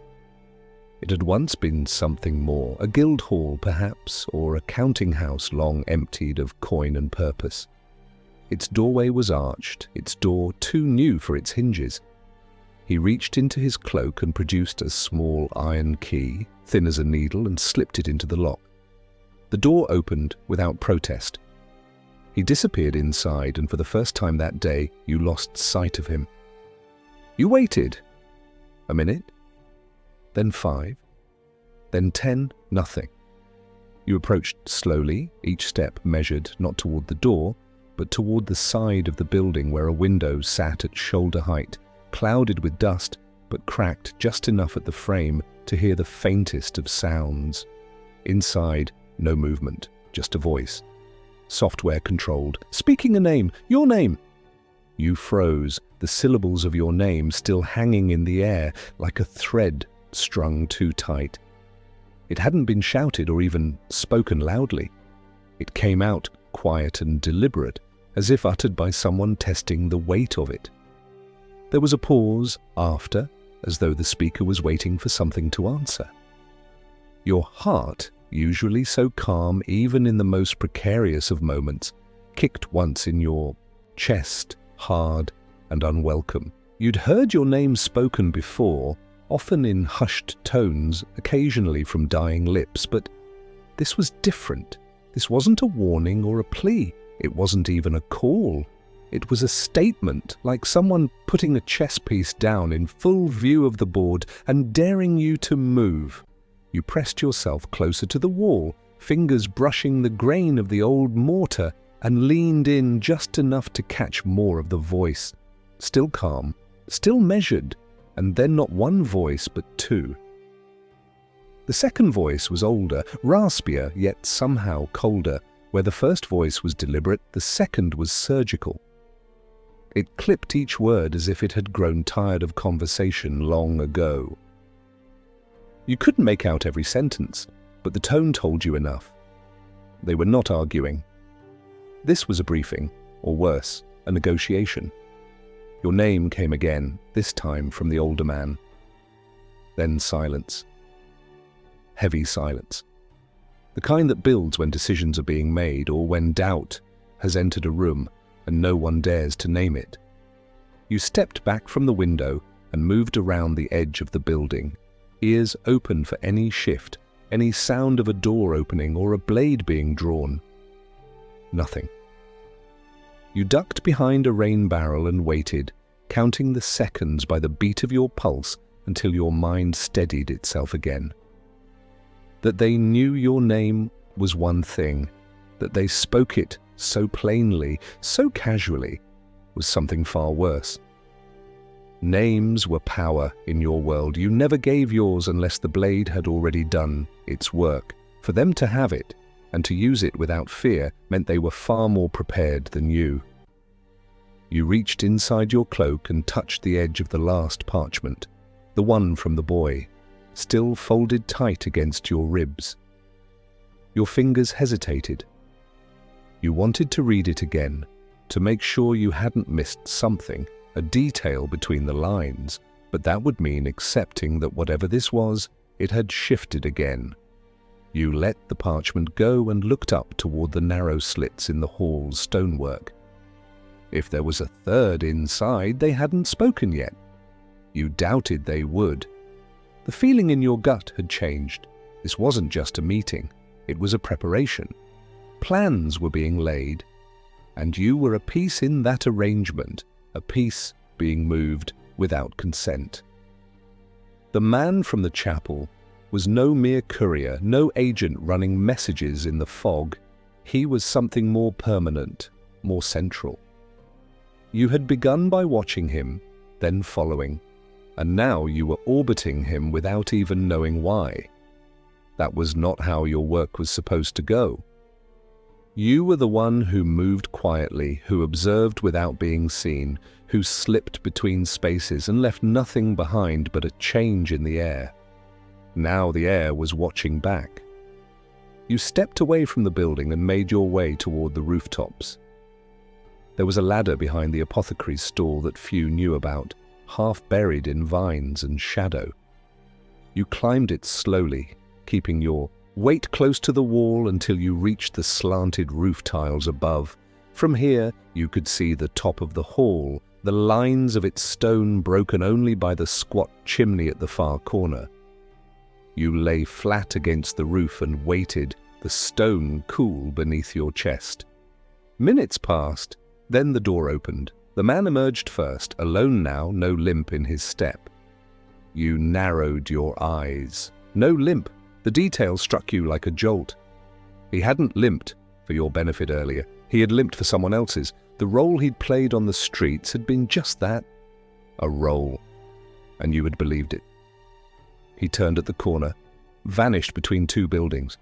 The second man never came out, because there had never been a second man. You lay still, your breath slow, trying to piece together what you had just witnessed.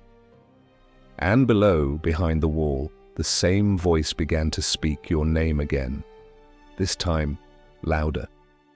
Your body flattened instinctively as the name left the building again, clearer now, pronounced with eerie patience. There was no question in the voice, no hesitation, no searching, no subtle inflection asking for a reply. It was your name, spoken as if being etched into stone. Deliberate, final, unafraid. The sound floated up through the cool dusk air and met your ears with a precision that made you blink twice. You did not move. You barely even breathed, because you were no longer certain you were being hunted. Something stranger was taking shape, something colder. You kept your eyes trained on the front door of the hall, still ajar from where the man had exited, as the voice spoke again. The exact same cadence, the exact same pronunciation, word for word identical to the last. You'd heard monks chant in repeating verses before. You'd heard spellcasters recite incantations under their breath in midnight alleys. But this didn't have the lilt of prayer or the trembling rhythm of spellwork. It had the cold repetition of something mechanical, something rehearsed too many times to be natural. And still, not a single footstep followed it. You shifted your weight slightly on the tiles, tilting your ear toward the chimney just a few paces to your right. If there were footsteps, shifting chairs, any sign of movement from within, you would have heard it. But there was nothing. No creak of the floorboards, no brush of a cloak across stone, just that same low utterance. And the hair on your arms began to rise. It wasn't just that the name was being spoken, it was that it didn't feel like it was being spoken to you. It felt like it was being spoken through you. Like your name wasn't the subject of conversation, but the medium. A key, maybe, or a handle to a door you hadn't known you were standing in front of. You closed your eyes briefly and drew in a deep, careful breath, letting your pulse even out. This was no longer a job. Not in the traditional sense, this was something deeper. The circle had sent you into a maze with instructions to follow a shadow. But it seemed the shadow had a map you were never given. You slipped back from the edge of the roof, fingers clutching the edges of the tile, and moved in a low crouch toward the ladder you'd climbed earlier. Each step was smooth, practiced, a dance of weight and muscle honed by years of navigating rooftops in silence. Once on the ground, you didn't turn back toward the hall. You melted into the alley and took the long route through the rear gardens and side streets, weaving through the edges of the quarter where no one paid attention to the shapes in cloaks. You needed distance, not to flee, just to think. Because the strangest thing wasn't that someone had known your name. It was that when they spoke it, you felt something inside yourself tremble, not with fear, but with familiarity. By the time you reached the old cloister, your breath had steadied again. The place had long since ceased to be holy. The monks had left it a decade ago, and now it was nothing but a shell filled with nettles and dust. But the stone was still good, and the arches still held. You climbed through a broken window at the rear and found your usual spot beneath the rusted bell tower. You lit no fire, took out no parchment. You simply sat. The air here always smelled like earth and damp iron, a place for forgotten things. You belonged here tonight. And for a long while you sat in that silence, thinking about the man with no limp, the building with 2 voices and 1 door, and your name, spoken like a coin being placed on a scale. Whatever this was, it had begun before you entered it, and you were no longer certain who had been hired to watch whom. The wind shifted sometime around the hour before dawn. You felt it brush against your cheek, cool and still scented faintly with wood smoke and far-off river fog. From your place beneath the crumbling arches of the cloister, you opened your eyes slowly, as if your body had known the change in weather was coming before your mind registered it. You hadn't slept. Not truly. Your limbs had rested, your breath had slowed, but your thoughts had remained in motion, turning over the same pieces like worn stones in a pocket. The hall, the voice, the missing limp, the name, your name, spoken like a question and a sentence, all at once. There was a pattern here, hidden just beneath the surface, like handwriting erased from a page, but still faintly pressed into the parchment. And you were beginning to see the grooves. You stood slowly, stretching the stiffness from your back as dawn began to bleed its way into the sky. This was the hour when the city was least guarded. The guards had grown tired, the merchants had not yet stirred, and those who lived in the shadows were either asleep or waiting for those still foolish enough to think they moved unseen. You left the cloister behind and made your way east, toward the abandoned bell foundry near the edge of the river. Not because you expected to find answers there, but because it was the only place you trusted to think out loud. The foundry had collapsed years ago when the last firemaster had taken too much pride and not enough caution. Half the roof had caved in and the ground floor had scorched into a memory, but the lower vault, where the tools and ledgers had once been stored, remained intact.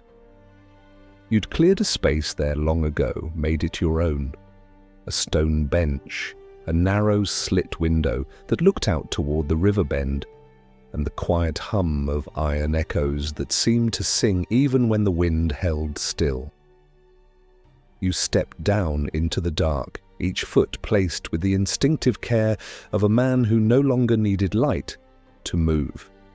You sat on the bench, leaned back against the cold wall and closed your eyes again, not in weariness, but in calculation. The man with no limp had vanished into the web of the city, and you had not followed. That had been deliberate.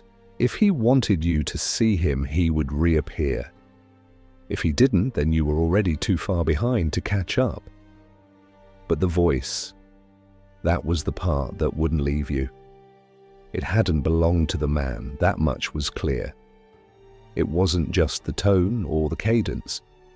It was the weight, The voice had substance, like gravel and stone laid beneath the surface of water. And when it spoke your name, it didn't echo like sound in a chamber. It thudded.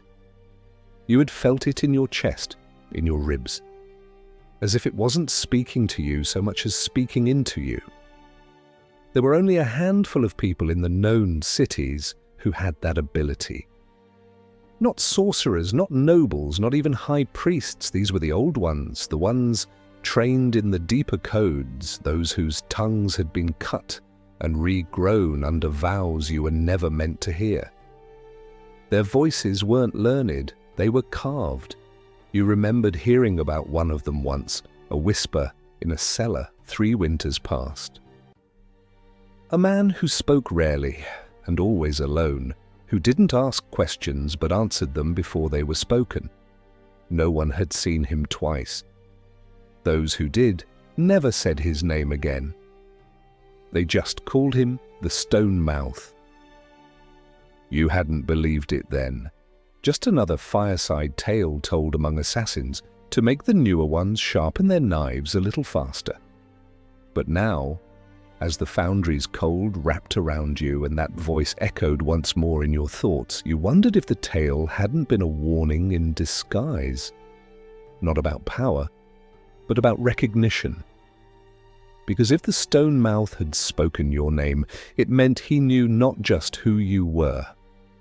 He knew what you had done. And more frightening still, what you were about to do. And you hadn't yet figured that out yourself. You stayed in the cold belly of the foundry for what might have been an hour, maybe 2, letting the weight of silence fill the cracks the voice had left behind. Some part of you still wanted to believe this was a matter of information, of someone gathering dossiers and details from the shadows, feeding names into mouths that knew how to speak with authority. But there was a line your mind refused to cross because it feared what lay on the other side. That this wasn't about knowing, this was about remembering. As if someone, somewhere, had tucked your name away not in ink or parchment, but in memory. In a memory not their own, but collective and old and worn thin with time. And if that was true, if your name had been folded into something far older than the life you'd lived, then everything you'd done to stay hidden had already failed. The oil lamp flickered against the curved wall as you reached into your satchel and finally unfolded the last parchment you'd been carrying since the boy delivered it. You hadn't dared to read it again, not since the listening room, not since the chapel, but now in this vault of soot and quiet. You needed to see if the words had changed. They hadn't, not on the surface. Still the same sentence, still the same cramped hand. Your true mark is already in place. Do not return to your room. You read it again. Then a third time. Each word grew heavier. The phrasing was too precise, too neat. A message like this wasn't drafted in haste. It was shaped, forged even, like a lock awaiting a specific key. Your eyes hovered on the first part. Your true mark is already in place, not nearby, not arriving, already in place. But placed by whom? And for what? You stared at the edges of the parchment, fingers gently tracing the border where the ink bled faintly into the grain. Something about it had always felt wrong. Not the message, not the source, but the paper itself. It was too stiff, too dry, even after all this time in your coat. The fibers resisted folding, refused to soften, as if it hadn't been meant to be carried, but to stay somewhere. You tilted the parchment toward the lamplight and held it there, angling it slowly, watching how the light caught the surface. For a moment, you saw nothing. And then just faintly, like dust caught in sunlight, the letters began to rise. Not new letters, older, faded, a different hand, a different ink, hidden beneath the message that had been meant for you. You held your breath. It was a sentence, short, sharp. "This will not burn." You blinked and tilted the page again, and just like that, the faint words vanished. But they had been there. You were certain of it. You leaned closer to the lamp and brought the flame just beneath the lower corner of the parchment, not to burn it, but to test the claim. The heat licked the paper and left no mark, no curl, no blackening of the edge, just stillness. You pulled it away, slowly now, and let the weight of that phrase settle into your bones. This will not burn. Whoever had written the first message knew you, knew your habits, knew your tendency to destroy what you no longer needed. They had written not just with secrecy in mind, but permanence. This message, this page, was meant to last, which meant it held more than just an instruction. It held intent, and perhaps a warning. You folded the parchment again, this time with the reverence given to something sacred or cursed, and tucked it back inside your coat. Then you stood, letting the silence of the foundry drape around your shoulders one final time before stepping out into the soft light of morning. The streets were stirring now, bakers yawning behind ovens, fishmongers unfurling nets, carts beginning to roll unevenly down cobbled lanes. But none of it touched you, because you weren't moving through the city anymore. You were being moved, guided, nudged from corner to corner like a piece in someone else's game. And you were finally starting to see the edges of the board. The city greeted you with that brittle kind of stillness that always came after something unseen had passed through. Not the stillness of peace, but the kind of silence that follows when too many things shift in the dark and the daylight hasn't yet caught up. You walked with your hood down for once, head uncovered in the morning chill, and let the cool air whisper along your scalp. You wanted to feel the world on your skin again, not through layers of disguise and cloaks, but in a way that might remind you this place was still real, still made of stone and breath and dirt. But as you moved through the streets, the feeling of unreality stayed with you. Not like a dream, but like a story you'd read once, and now found yourself walking through without ever turning the pages. You passed familiar corners, familiar faces, all of them slightly off. The fishmonger was late, setting out his stall. The boy who begged by the tannery was missing from his usual patch.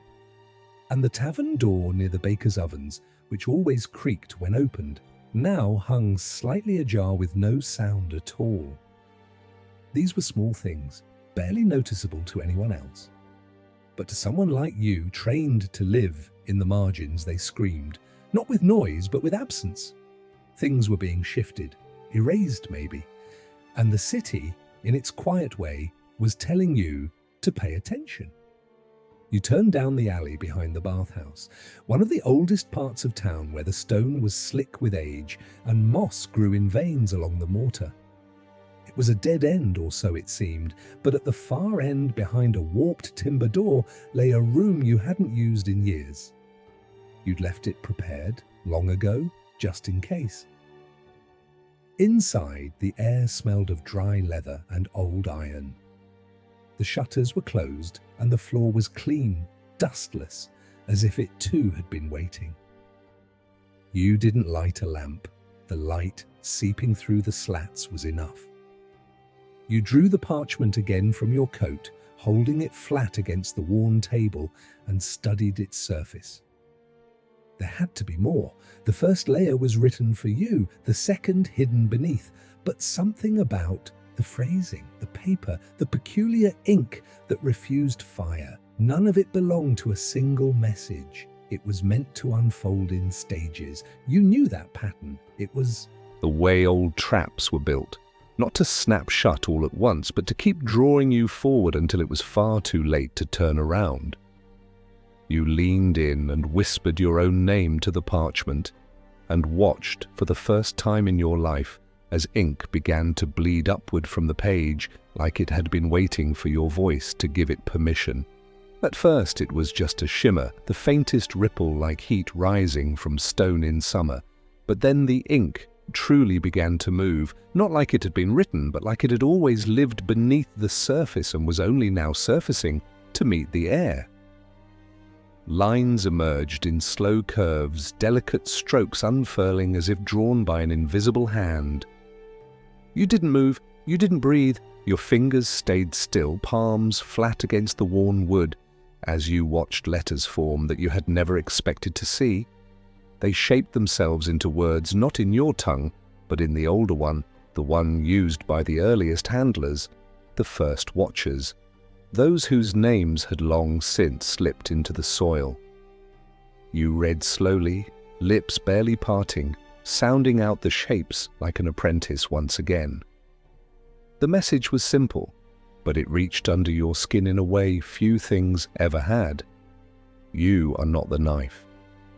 You are the map. He follows you. You blinked and read it again, slower this time. The meaning didn't change, not a riddle, a declaration. And it cracked something inside you. All this time, you'd assumed you were the observer, the instrument chosen to track a man whose importance exceeded your understanding. But this message turned that on its head. It wasn't him who had drawn you into this, it was you who had led him forward, not through intention, not by design, but by the fact of your presence, your existence. Every step you had taken since arriving in this city, every glance, every turn of the head or twitch of instinct had been marking a trail. Not for you, for him. He wasn't running from you. He was following. You sat back, the parchment still resting between your hands like something too fragile to drop. The words were fading now, not in ink, but in memory. The page had returned to its blank state, but the message burned in your mind as brightly as the lamp you refused to light. He follows you. What kind of man follows an assassin, not to flee but to learn, to map the world through their footsteps, their silences, their kills? What purpose could require such a method? And more chilling still, how long had he been watching? You stood slowly, letting the weight of your body return to your heels. The air in the room had grown thick, not hot but dense, as though you had disturbed something that had waited too long. You tucked the parchment back into its place and stepped to the window, sliding the shutter open just enough to let the outside in. A pale shaft of morning light spilled across the table, cutting through the dust that now swirled quietly through the air. You stared at it for a long time. If you were the map, then your journey was no longer your own, and whatever lay at the end of it was already on its way. The light moved slowly across the floor, casting longer shapes through the narrow slats in the shutter as morning pressed onward. You didn't move from the window, you just stood there, watching dust swirl and settle, your thoughts stretching out across the streets of the city like threads pulling tight. If he was following you, if every step you'd taken had been part of a map you didn't know you were drawing, then there were places, moments, you had to revisit. Not to look for him, but to listen to the space he must have occupied behind you. He had been close, too close for too long. Close enough to memorize your habits, predict your silences, watch you leave and arrive, and never once disturb the rhythm. That took more than skill. It took purpose and patience like only a few had. You left the old storeroom without taking anything, not even the blade resting beneath the loose floor tile. If he had followed you there, then that space had already been marked, and if he hadn't, it no longer mattered. You made your way through the back lanes again, avoiding the central square. The bells were ringing for midday, lazy and half-hearted. Even the chimes sounded tired. You walked beneath a line of laundry stretched across two shuttered windows, the cloth flapping against your shoulder like it was trying to whisper something forgotten. Your feet took you toward the well. Not the large one near the market, but the smaller, older one in the chapel courtyard.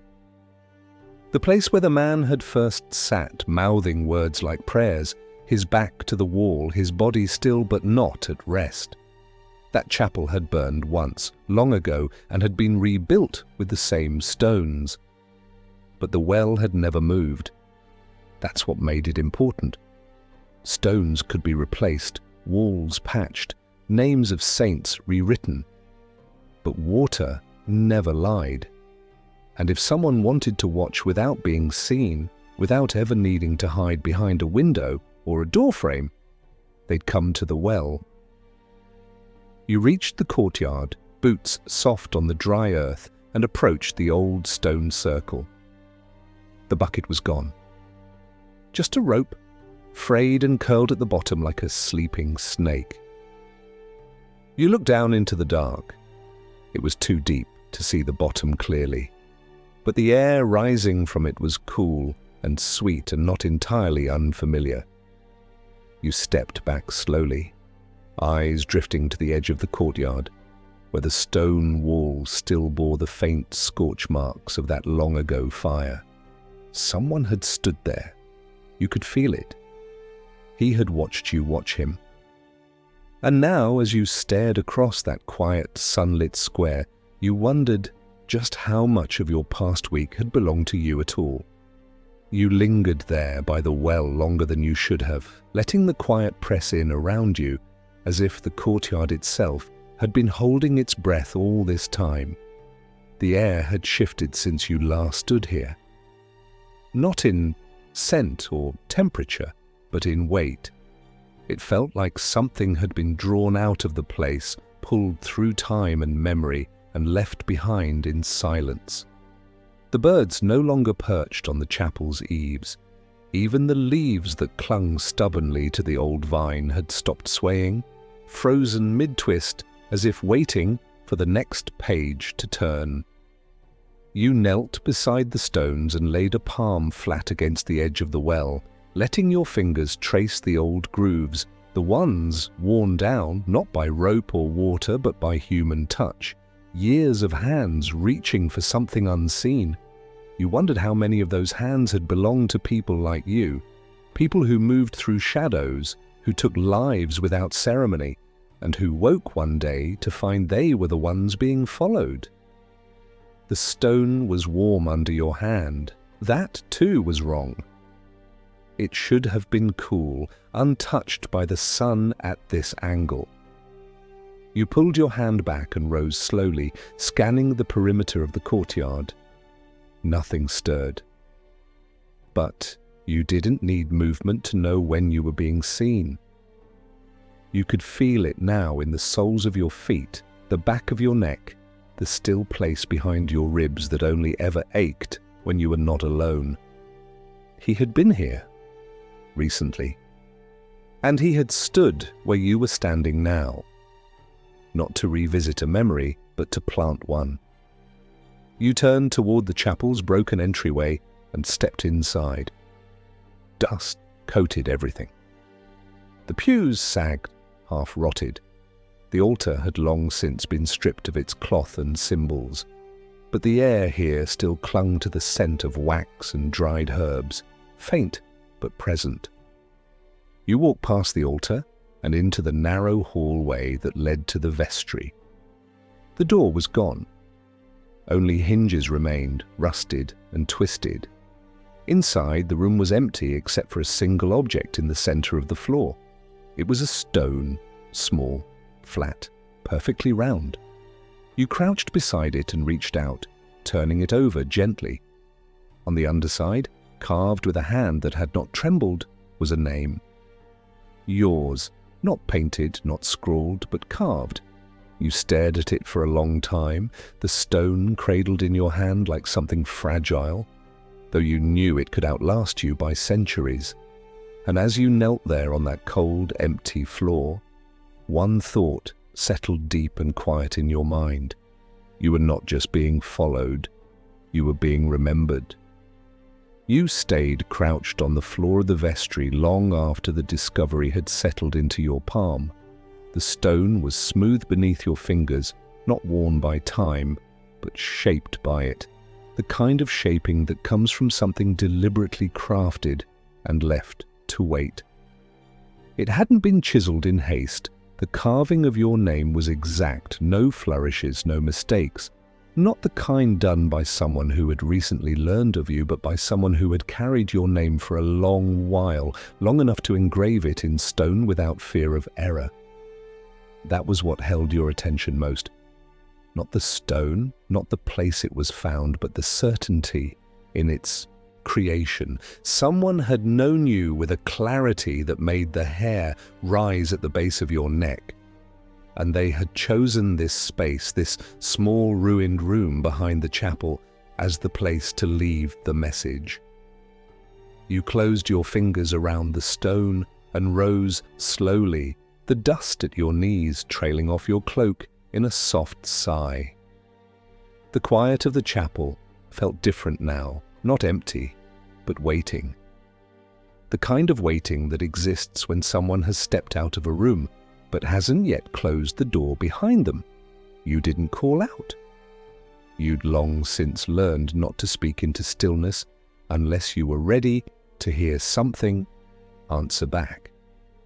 Instead, you walked the length of the room once more, letting your footsteps echo faintly across the cracked tiles. You were listening now, not with your ears, but with something deeper, the kind of listening that had nothing to do with sound. The city had become a script, and your path a line written into it. But this was the punctuation, the kind of mark someone makes to pause, to point, to let you know there's more than just movement happening. The stone with your name was not a message of threat. It was a marker, a flag planted in time. Someone had been here knowing you'd come and left behind the simplest truth they could offer. You are seen. You stepped back into the daylight, blinking at the sudden brightness. The courtyard hadn't changed. The well still waited with its hollow mouth and tangled rope, but you no longer felt the weight of mystery clinging to the walls. There was only clarity now, a soft and unsettling understanding. He was not merely following your steps or mirroring your path. He was reinforcing it, shaping it even as you walked it. You weren't ahead of him. You weren't behind. You were walking the same line, only from opposite ends, destined to meet not by accident, but by design. And the most dangerous part of it all was that you hadn't realized you were being led until you saw your name in stone. As you crossed back into the main street, the stone still heavy in your pocket, the day had deepened into a kind of dim gold. The sun hung low, painting long shadows across the cobbles, but none of those shadows moved with the wind. They stretched too far, too straight, like lines drawn with purpose. You moved among them silently, but you no longer pretended you weren't being watched. The veil had been lifted. You knew now that every alley you turned down, every glance you tossed to a rooftop, every hesitation at a doorway wasn't a strategy you employed against him. It was part of the choreography he'd already accounted for. You were no longer operating in parallel. You were in orbit. What disturbed you most was how that didn't spark fear in you the way it should have. There was a familiarity to it now, an odd comfort, as if somewhere inside you'd always expected this moment would come. Maybe it was the rhythm of your work, the repetition of hiding, seeking, taking, vanishing. You had chased so many whose faces were forgettable, whose lives ended in alleys without even a whispered name left behind. But now someone had decided that your name mattered, enough to carve, enough to follow, enough to wait for. And as the sun bled further across the sky, you felt the pressure of that waiting begin to build. not like a hunter closing in, but like something inevitable drawing near, not because it must, but because it always would. You turned left onto a street that no longer appeared on the newer maps of the city. It had no name, just 2 rows of crooked houses leaning into one another like old men sharing secrets. You had walked here once before, years ago, chasing someone who hadn't deserved it. Back then, it had felt like any other hidden path, but now the place felt different, not haunted, not cursed, simply known. You slowed as you neared the center of the lane, where an old archway connected the buildings above. Beneath it, a single figure stood waiting, cloaked, still. Arms folded not in defense but in patience. There was no weapon visible, no threat in posture, just the quiet confidence of someone who had arrived long before you and knew exactly how this moment would unfold. You didn't reach for your blade, you didn't even glance at it. Instead, you walked forward at a steady pace, closing the space between you not like a challenger but like someone answering a summons that had been echoing long before the parchment, long before the chapel, maybe even long before you had taken your first mark.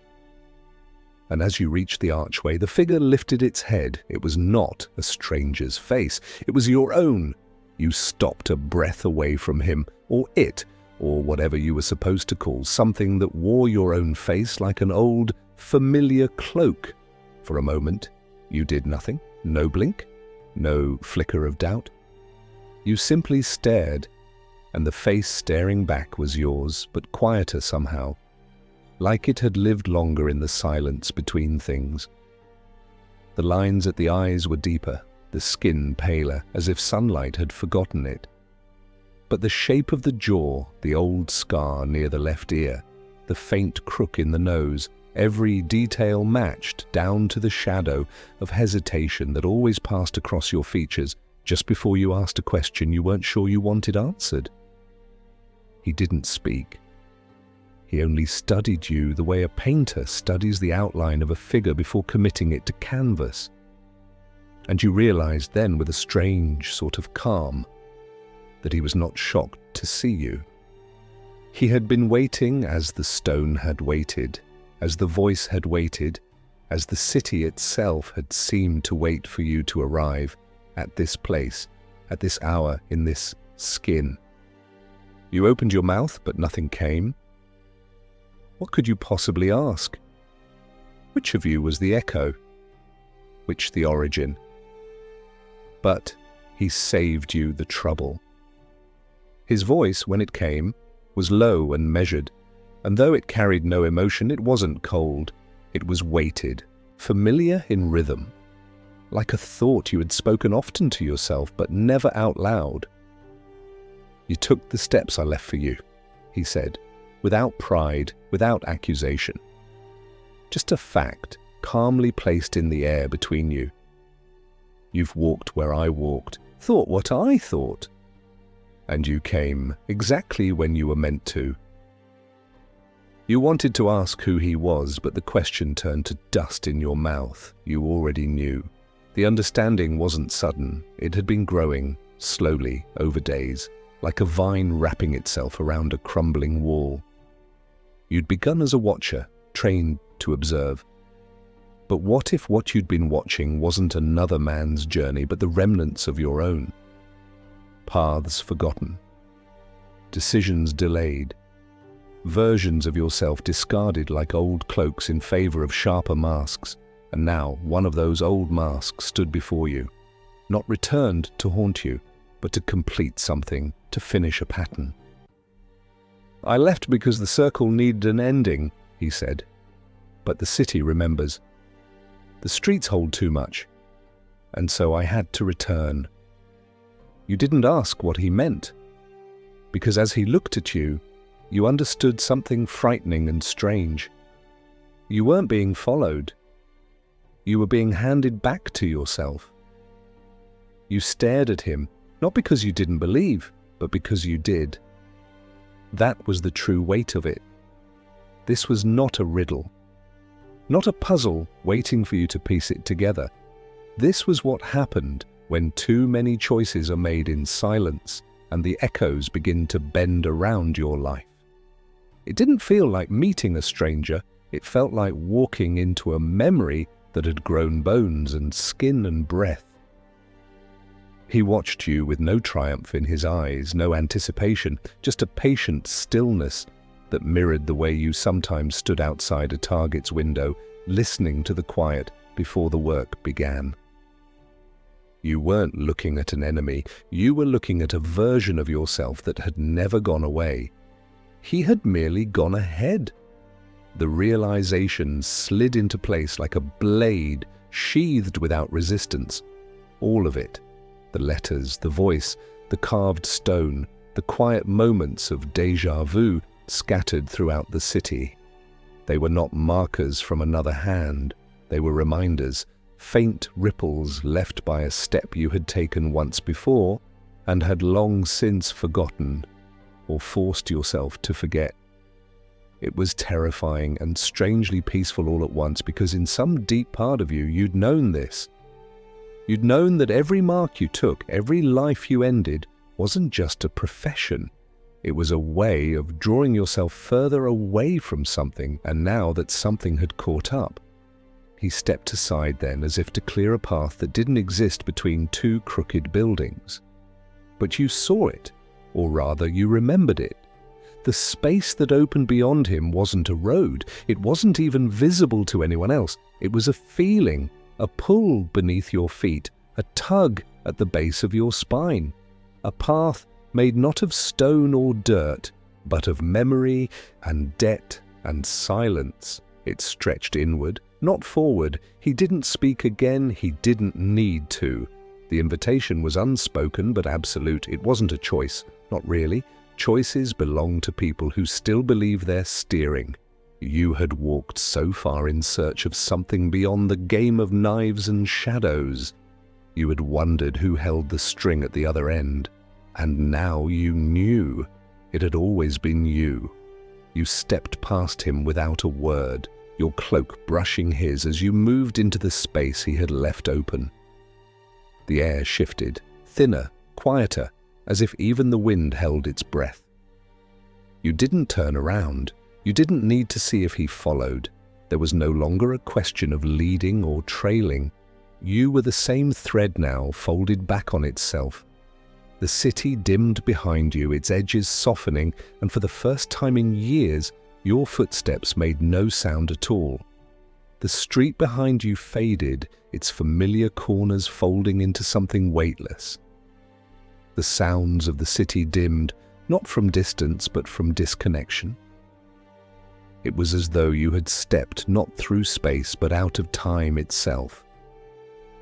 The ground beneath your feet held steady, but it no longer echoed. You felt your boots meet stone, but there was no sound, no friction, only the sensation of movement. Ahead, there was no light guiding you, only the shape of space stretching forward in the way that dreams do, shifting just beyond clarity, yet always certain in its pull. You didn't hesitate, not because you were fearless, but because the fear had already passed through you and left nothing behind. This place was not unfamiliar. You had walked it once before, though not with your body. You had dreamed it, or maybe remembered it, in half-waking moments when the weight of your work grew too sharp. The passage narrowed and curved inward until the walls seemed to press like breath. Then it opened, suddenly and completely, into a chamber that held no edges. The floor was flat, smooth, ancient, not built but formed like the inside of a hollowed mountain. You stopped in the center without meaning to. The space pulled you there, gently but firmly. And before you could look for details or clues or some artifact of meaning, he stepped into view. Not the other you, not the version that had waited in the alley. This was different. This was the shape that had cast all the shadows, the one whose voice had first spoken your name like a bell tolling in fog. He was older, or maybe he wasn't. His face shifted subtly as he stepped closer, not as if he wore a disguise, but as if your own mind couldn't settle on what truth to assign him. His presence was absolute, but his appearance refused to hold. "You've come to the end," he said, the words not spoken exactly, but heard directly, where thought begins. You didn't reply, not yet. You simply looked at him and waited, because this place wasn't meant for conversation. It was meant for conclusion. He reached into his cloak and pulled free another parchment. No seal, no markings, just a page. He held it towards you, but didn't move forward. You had to meet him halfway. When you took it, the parchment was warm, alive in a way paper never should be. And when you looked down, you didn't see words. You saw yourself. Not as you were, not even as you had been, but as you might have become. And the page began to shift. Not into commands, but into memory. The parchment felt warm in your hands, almost like skin, though the sensation faded as soon as you noticed it. You lowered your gaze to its surface and waited. At first, there was nothing. Just a blank page with the faint scent of oil and ink long since dried. But then the surface began to shimmer, as though someone had held it over heat. The blankness dissolved into a faint stain, and then a shape emerged and another, until you were no longer looking at paper at all. It had become a reflection. Not mirrored, not exact, but something deeper. A pool of memory you had not given it. It drew from within you, stitching pieces together that had long since been scattered and buried. You saw your first mark, not through the eyes you had back then, but as though you were watching from outside yourself. The hesitance in your posture, the way your hand had trembled just before the blade sank in. You had long convinced yourself you had forgotten it, but you hadn't. Not really. It had simply gone silent, pushed down into the quiet parts of you that only rose when sleep was thin and the wind too loud. The memory shifted, and then another appeared. A face, older now, the face of someone you had once called brother, before the circle had drawn its line between what was useful and what was dangerous. You remembered that day too, the silence in your throat as you chose not to speak when you could have saved him. The words had sat on your tongue, but you'd swallowed them, just as you had swallowed so many truths. The parchment went on, showing you pieces, not as punishments, but as acknowledgements. A flicker of the boy in the snow, whose death had been staged to look like a message to a rival guild. A woman's voice that once said your name in a tone that could only belong to someone who believed you would stay. These were not sins. They were footprints, not left behind, but beneath you. You had been walking on them all this time, unaware. Each memory folded into the next, layering themselves with a strange calmness, like the final breath of a storm after too long thrashing in the dark. You felt no panic, no shame, only recognition. You looked up from the page, and the man, if that's what he was still standing there. He did not watch you with judgment or pity or any emotion you could name. He simply waited, his face unreadable, his posture unchanged. In this place, there was no need for expressions. Everything that needed to be said was already happening. "So what now?" you finally asked, your voice quieter than it had ever felt, as if it too feared to disturb the air here. The man tilted his head slightly, as if the question itself had been expected for far too long. "That depends," he said, and the words settled into your mind like a stone finding the bottom of a well. "Do you wish to continue being remembered, or are you ready to become forgotten?" The choice wasn't about life or death. You understood that instantly. It was about continuity, about existence as an echo or as silence. If you stepped forward, if you let go of the memory of the name of all that had been carved in stone and ink and skin, you would vanish from the shape of the world. Not as someone dead, but as someone unwritten. The marks would fade, the paths would close, no one would follow. And for the first time in your life, you would not be part of the game. You looked down again at the parchment. The images were gone now. It was blank once more. But the warmth remained, a heartbeat you hadn't known was yours to claim. You folded the page slowly and tucked it inside your coat. Not out of habit, but in farewell. "I don't need to be remembered," you said.